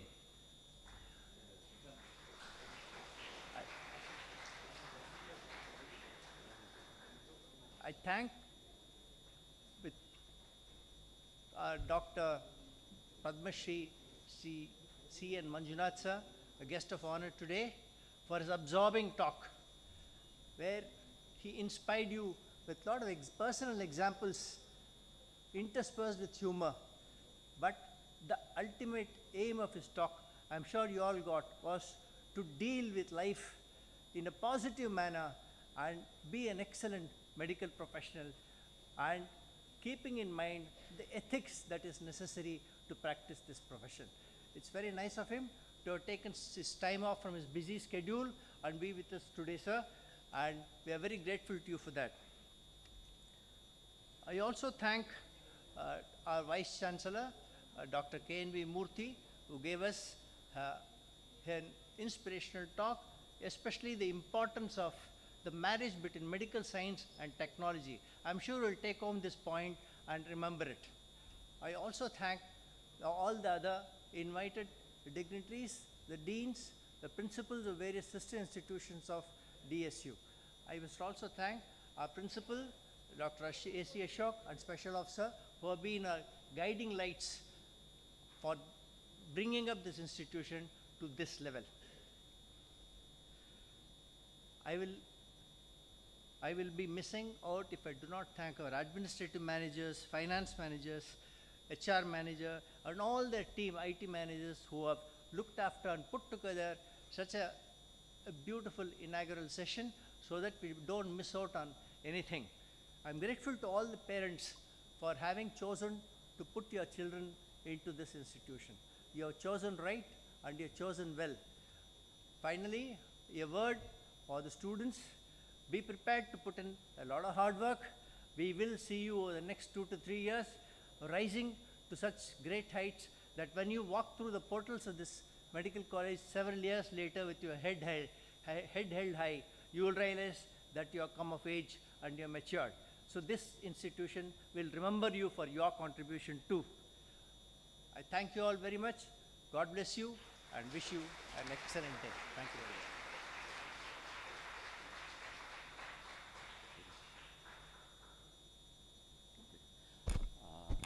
Thank you.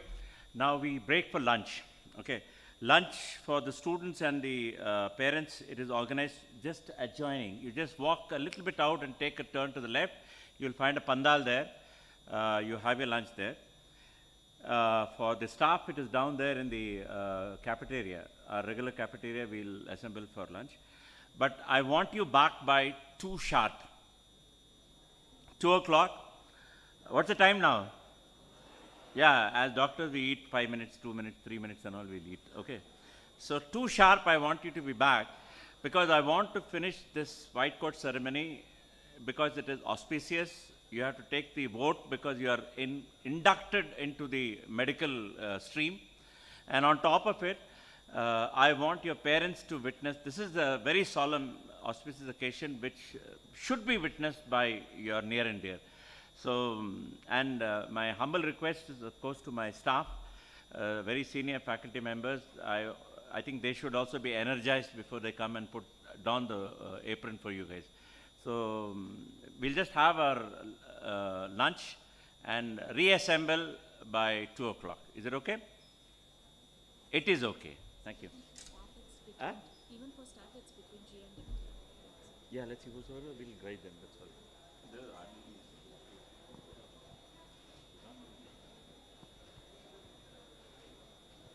I request staff to go for lunch. It's arranged in between F and G block. Thank you.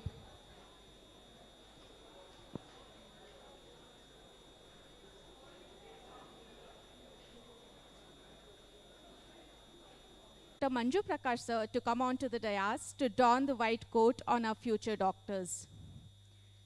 I request the following students to come in your respective batches: Kushi, Harshita, Lakshmi Rani, Sharanya, Vasundhara, Chirag.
Deepthi, Maulya,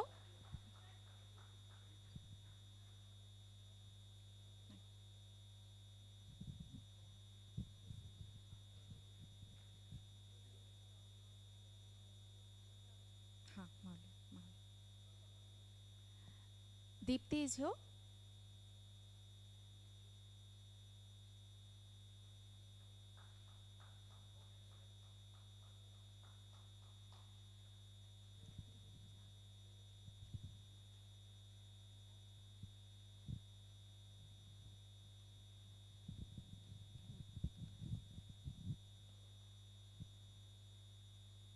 Arabi, Pranita, Shubha, Nishika Reddy,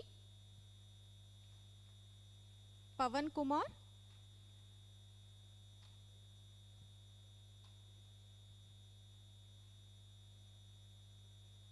Harshita.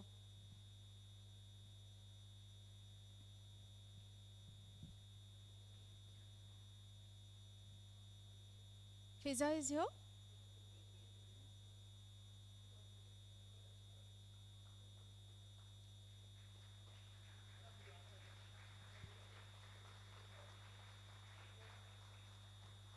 Fiza is here. Come. Fiza, Deepthi, Vijay Jadhav, Vaidehi, Shruti Prakash, Manasi Srinivas.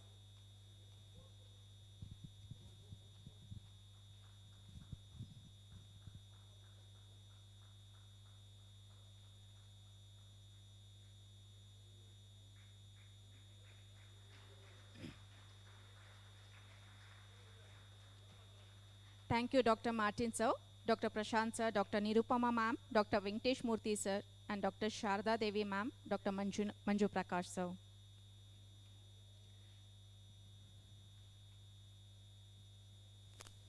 I now request Dr. Hari Prasad sir, Dr. Nagendra Prasad sir, Dr. Ramesh sir, Dr. Asha Benakappa ma'am, Dr. Anil Kumar sir, Dr. K.S. Raju sir, to kindly come on to the dais to don white coat on our budding doctors. I request the following students to come onto the dais: Bhavana, Hansa, Sudeep, Hemant Gowda, Rehan Khan, Sirisha.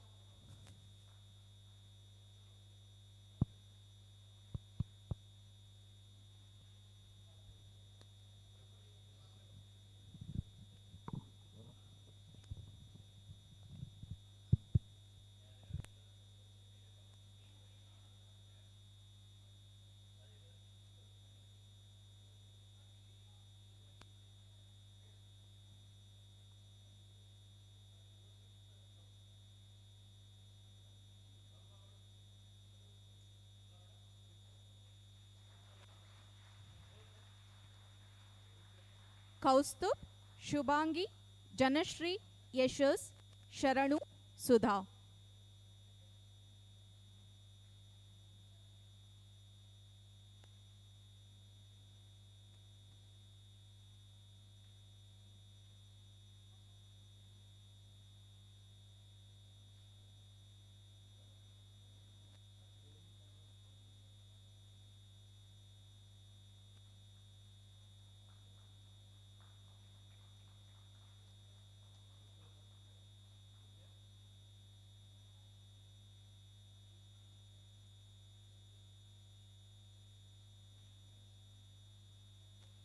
Nidhi, Vinod, Danish, Suman, Nikhil, Kushal.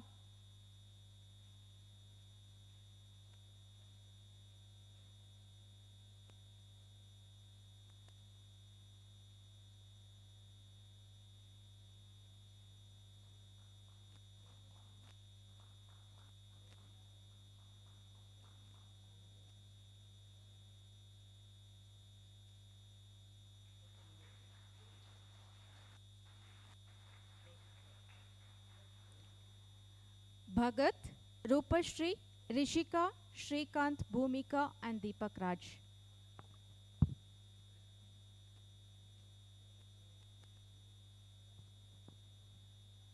Bhagat, Rupashri, Rishika, Shrikant, Bhumika, Deepak Raj.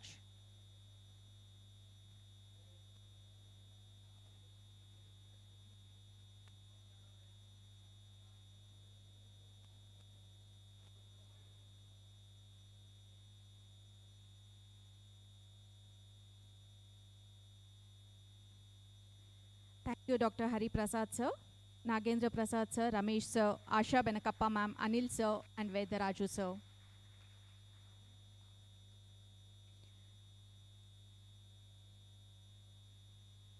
I now request Dr. Mohan Kumar sir, Dr. Vijaya VM ma'am, Dr. Supriya Sandeep ma'am, Dr. Anand Meyundi sir, Dr. Rohit Krishnappa sir, Dr. Geetanjali ma'am to kindly come on to the dais to don white coat on dear students.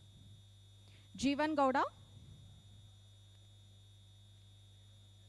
Abhishek Basavraj, Vashim, Shreyas, Sneha Lakshmi,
Jeevan, Abhishek, Vashim, Shreyas, Sneha, Vineet.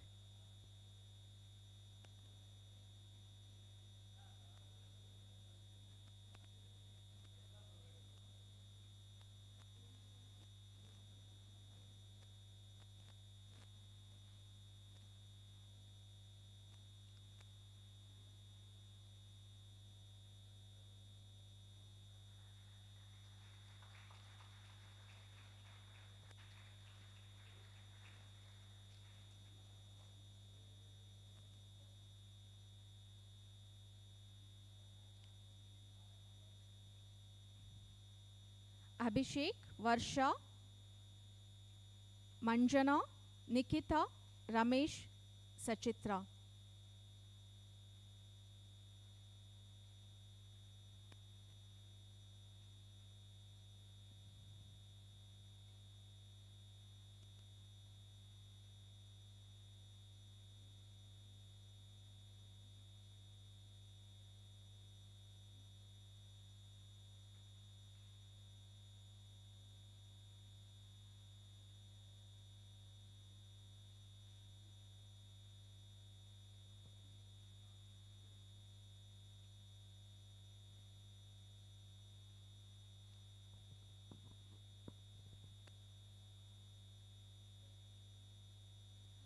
Amrita, Sonia, Hita, Shreyas, Sumant and Mithun.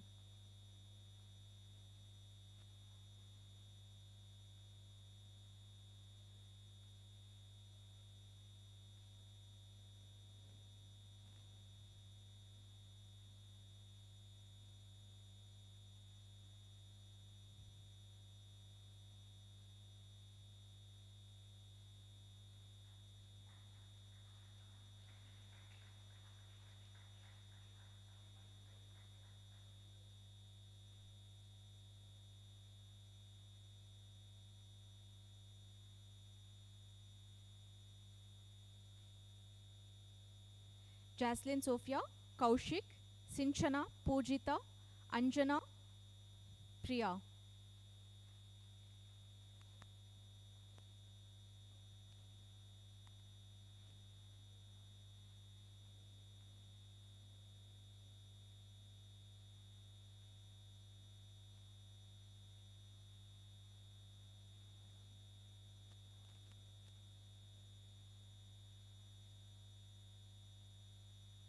Thank you, Mohan sir, Vijaya ma'am, Supriya Sandeep ma'am, Anand sir, Rohit sir, and Geetanjali ma'am.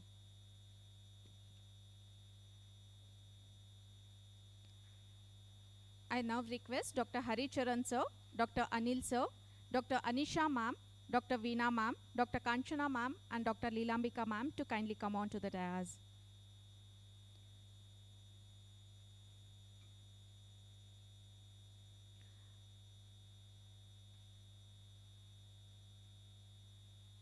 Hima, Riya, Nidhi, Sinchana, Anagha, and Rishabh.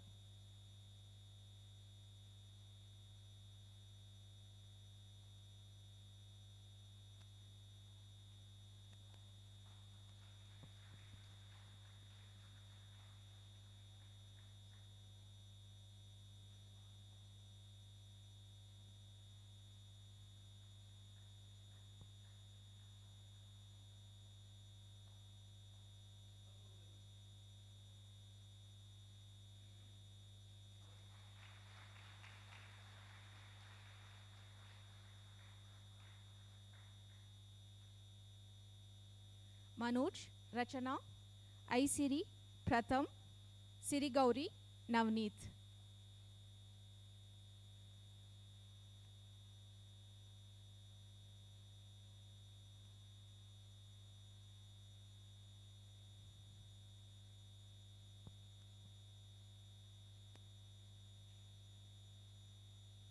Can we have a big round of applause?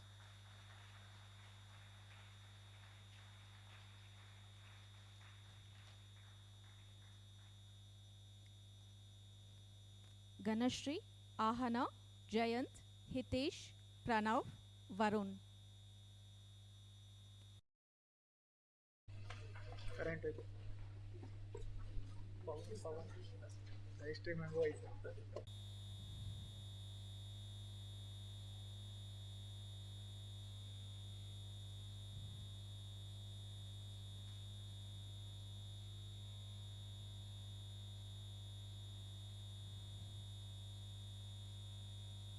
Prerana, Vineet, Sneha, Varshita, Bhumi, Suman Gowda.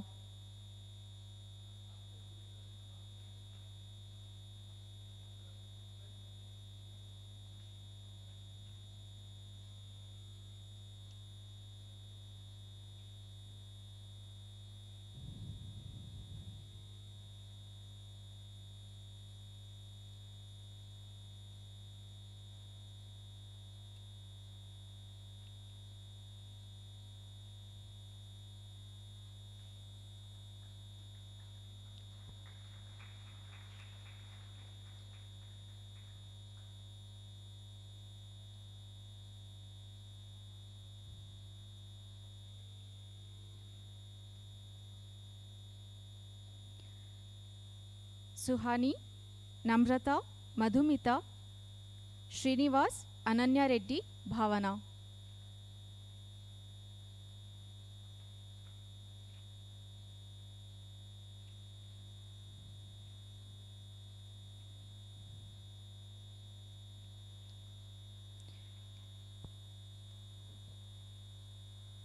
Can we have a big round of applause?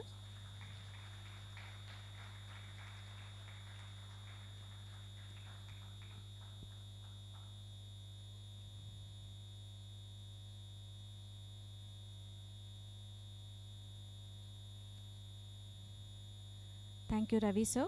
Thank you, Geeta ma'am. Thank you, Divyashri ma'am. Santosh sir. Gurudatta sir. Mukunda sir.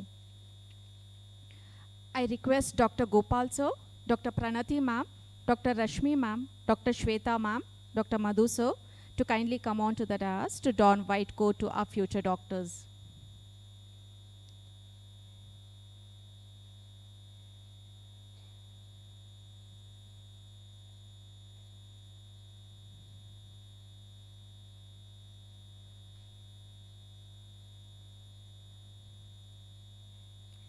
Vivek, Chirag, Pooja, Mansi, Aditi, Ayushman Chaudhary.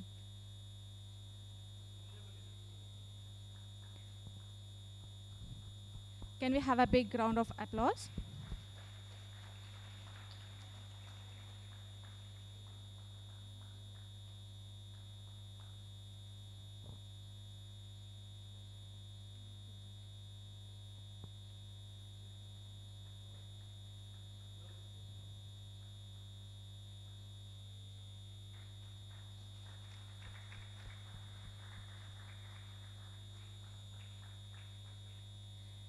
Kimaya, Shreyas, Samarth, Kamalaksha, Abida, Suprita.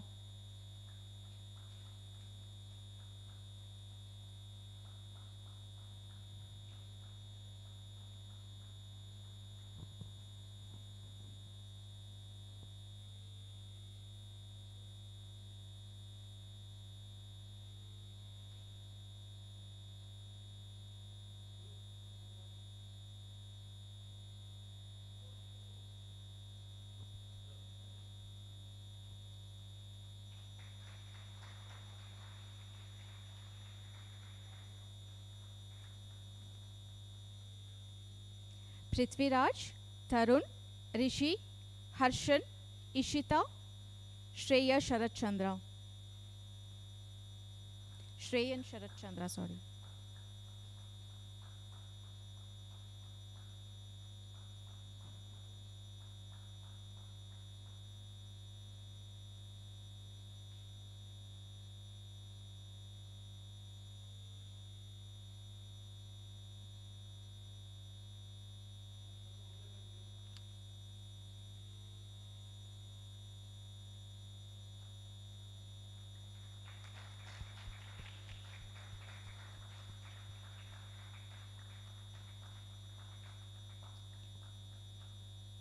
Tarun Vijay, Purvi, Shreyanka, Sridevi, and Diya Prem.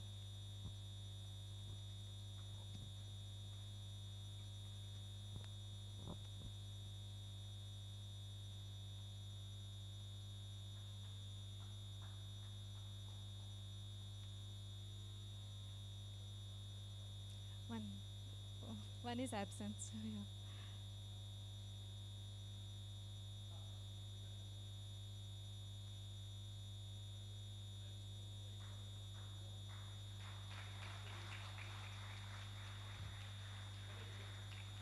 Thank you, Gopal sir, Pranati ma'am, Rashmi ma'am, Shweta ma'am, Madhu sir.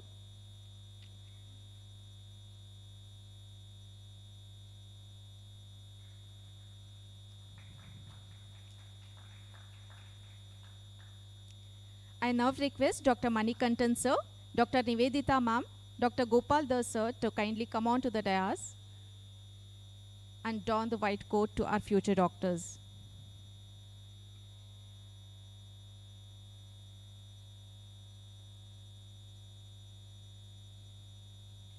Smrita, Vishwas, Gagan.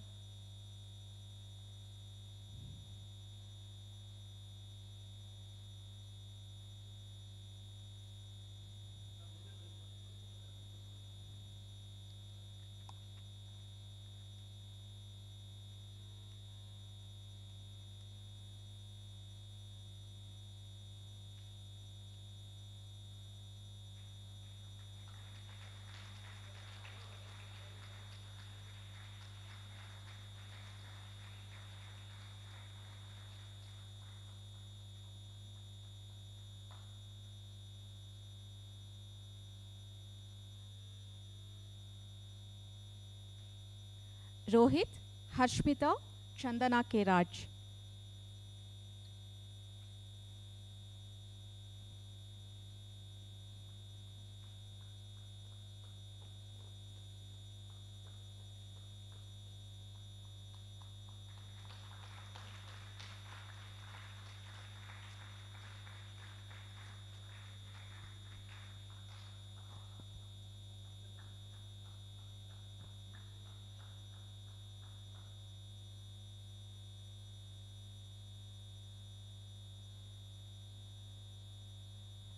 Thank you, Manikantan sir, Nivedita ma'am, and Gopal sir. With this, we come to an end of white coat ceremony. I thank all the faculty.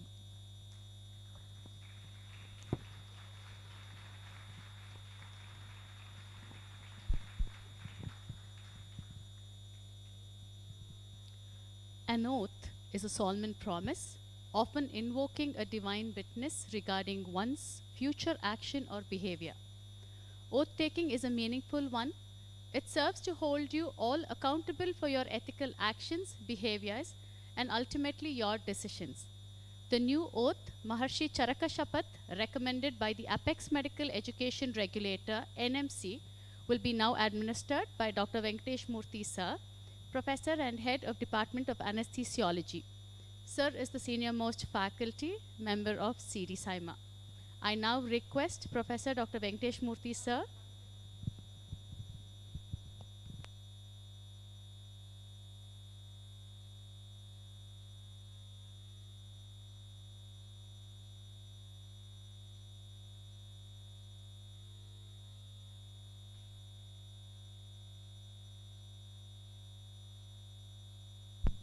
Roll numbers 1 to 24, please reassemble, please.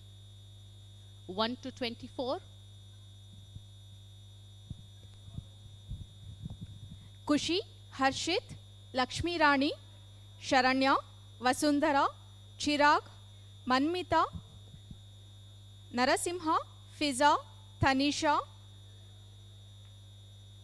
Praveen, Hemashri, Deepthi, Maulya, Arabi, Pranita, Shubha, Nishika, Pavan, Harshita, Tanya Vijay, Vaidehi Sinha, Shruti Prakash, Manasi Srinivas.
I now request Professor Dr. Venkatesh Murthy sir to administer the Maharshi Charak Shapath to our future doctors.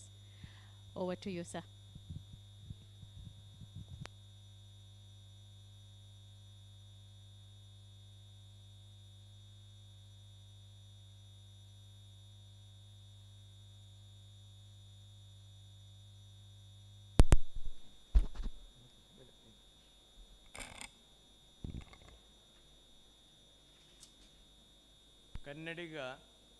ಕನ್ನಡಿಗನಾಗಿದ್ದರೆ ಕನ್ನಡಕ್ಕೆಂದು ಸಾವಿಲ್ಲ. ಈ ನಾಣ್ಣುಡಿಯನ್ನು ಹೇಳುತ್ತಾ ನಾನು ನಿಮಗೆ ಈಗ ಚರಕಶಪಥವನ್ನು ಬೋಧನೆ ಮಾಡಲು ಹೋಗ್ತಿದ್ದೇನೆ.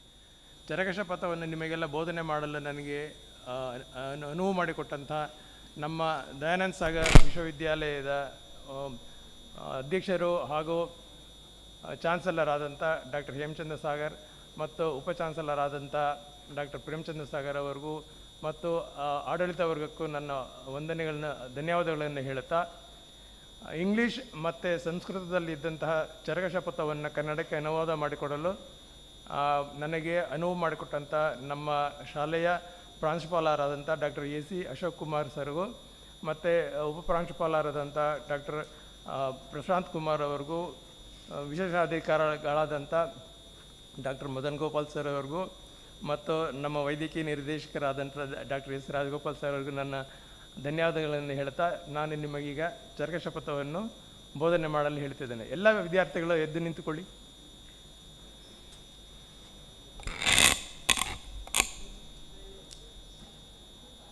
ತಮ್ಮ ಬಲಗೈಯನ್ನು ಮುಂದೆ ಚಾಚಿ ಶಪಥವನ್ನು ತೆಗೆದುಕೊಳ್ಳುವ ರೀತಿಯಲ್ಲಿ ನಿಂತುಕೊಳ್ಳಿ.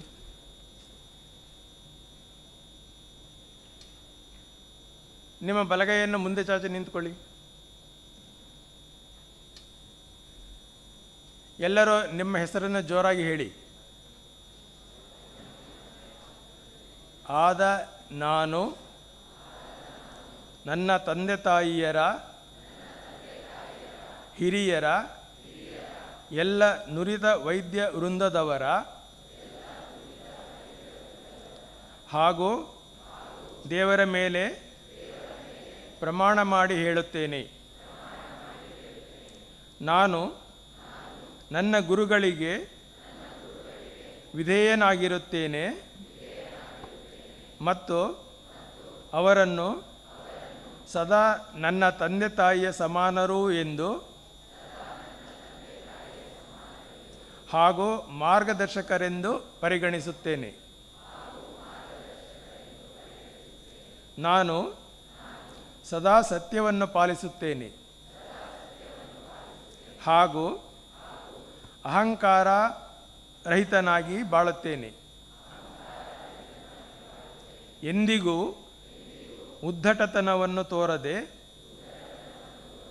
ಸಮಚಿತ್ತನಾಗಿ ಮಾನವೀಯತೆಯಿಂದ ಹಾಗೂ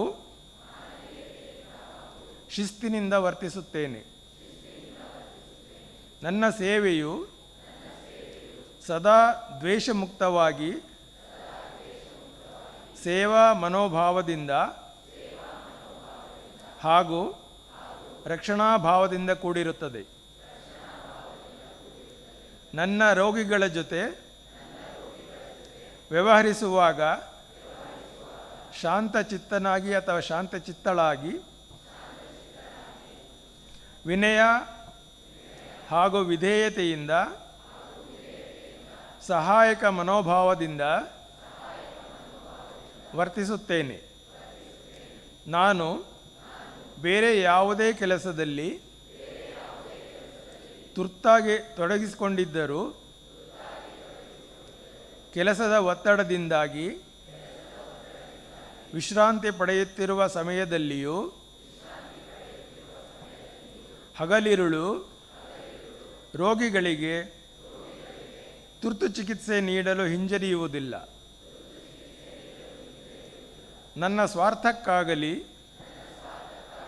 ನನ್ನ ಜೀವ ಮತ್ತು ಜೀವನ ನಿರ್ವಹಣೆಗಾಗಿ ಎಂದಿಗೂ ರೋಗಿಯನ್ನು ಶೋಷಣೆ ಮಾಡುವುದಿಲ್ಲ ಹಾಗೂ ಚಿಕಿತ್ಸಾ ವಿಧಾನದಲ್ಲಿ ಕಲಬೆರಕೆ ಮಾಡುವುದಿಲ್ಲ. ನನ್ನ ರೋಗಿಗಳ ಜೊತೆ ಸದಾ ಮಧುರವಾದ ಆನಂದದಾಯಕವಾದ ವಿನಮ್ರವಾದ ಸತ್ಯವಾದ ಹಾಗೂ ಅವರಿಗೆ ಅನುಕೂಲವಾಗುವಂತಹ ಮಾತುಗಳನ್ನಾಡುತ್ತೇನೆ. ಗೌರವಯುತವಾದ ಸ್ಫೂರ್ತಿದಾಯಕವಾದ ಹಾಗೂ ನನ್ನಲ್ಲಿ ಸಂಪೂರ್ಣ ನಂಬಿಕೆ ಹುಟ್ಟಿಸುವಂತಹ ಬಟ್ಟೆಯನ್ನೇ ಸದಾ ಧರಿಸುತ್ತೇನೆ. ನಾನು ಹೊಸ ಹೊಸ ಜ್ಞಾನ ಸಾಧನೆಗಾಗಿ ಎಲ್ಲ ರೀತಿಯಲ್ಲೂ ಸದಾ ಕಾತುರನಾಗಿರುತ್ತೇನೆ. ರೋಗಿಯ ಮನೆ ಅಥವಾ ವಾಸಸ್ಥಳದಲ್ಲಿ ಚಿಕಿತ್ಸೆ ನೀಡುವಾಗ ರೋಗಿಯ ಸಂಬಂಧಿ ಅಥವಾ ಪರಿಚಿತರೊಂದಿಗೆ ರೋಗಿಯ ಅನುಮತಿ ಪಡೆದೇ ಪ್ರವೇಶಿಸುತ್ತೇನೆ.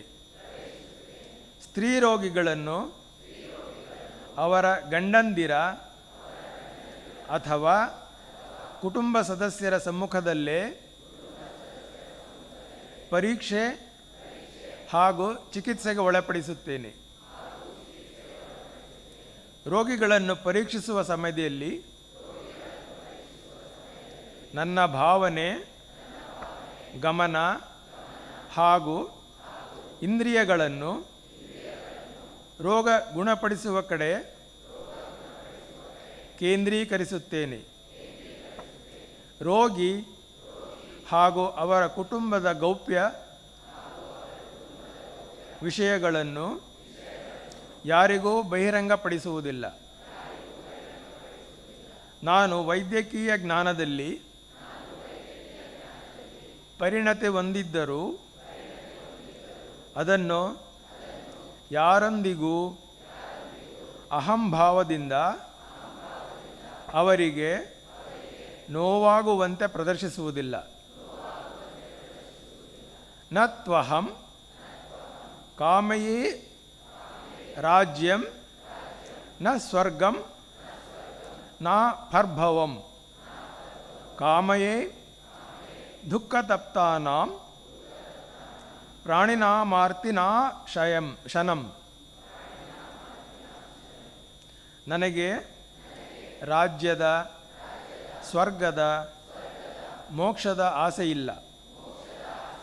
ನನ್ನ ಆಸೆ ದುಃಖದಿಂದಿರುವವರ ದುಃಖ ದೂರ ಮಾಡುವುದೊಂದೇ. Thank you.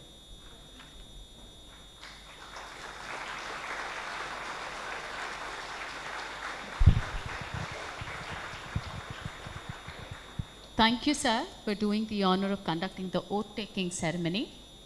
We have now come to an end of the inaugural event.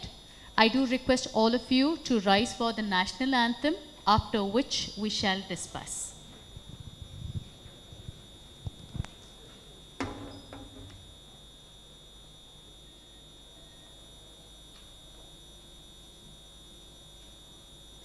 जनगण मन अधिनायक जय हे भारत भाग्य विधाता।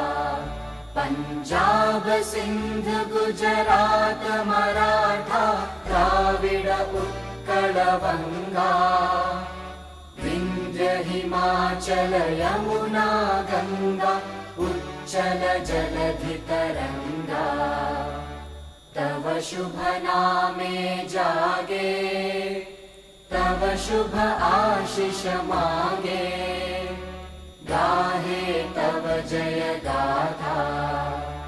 जन गण मंगलदायक जय हे भारत भाग्य विधाता जय हे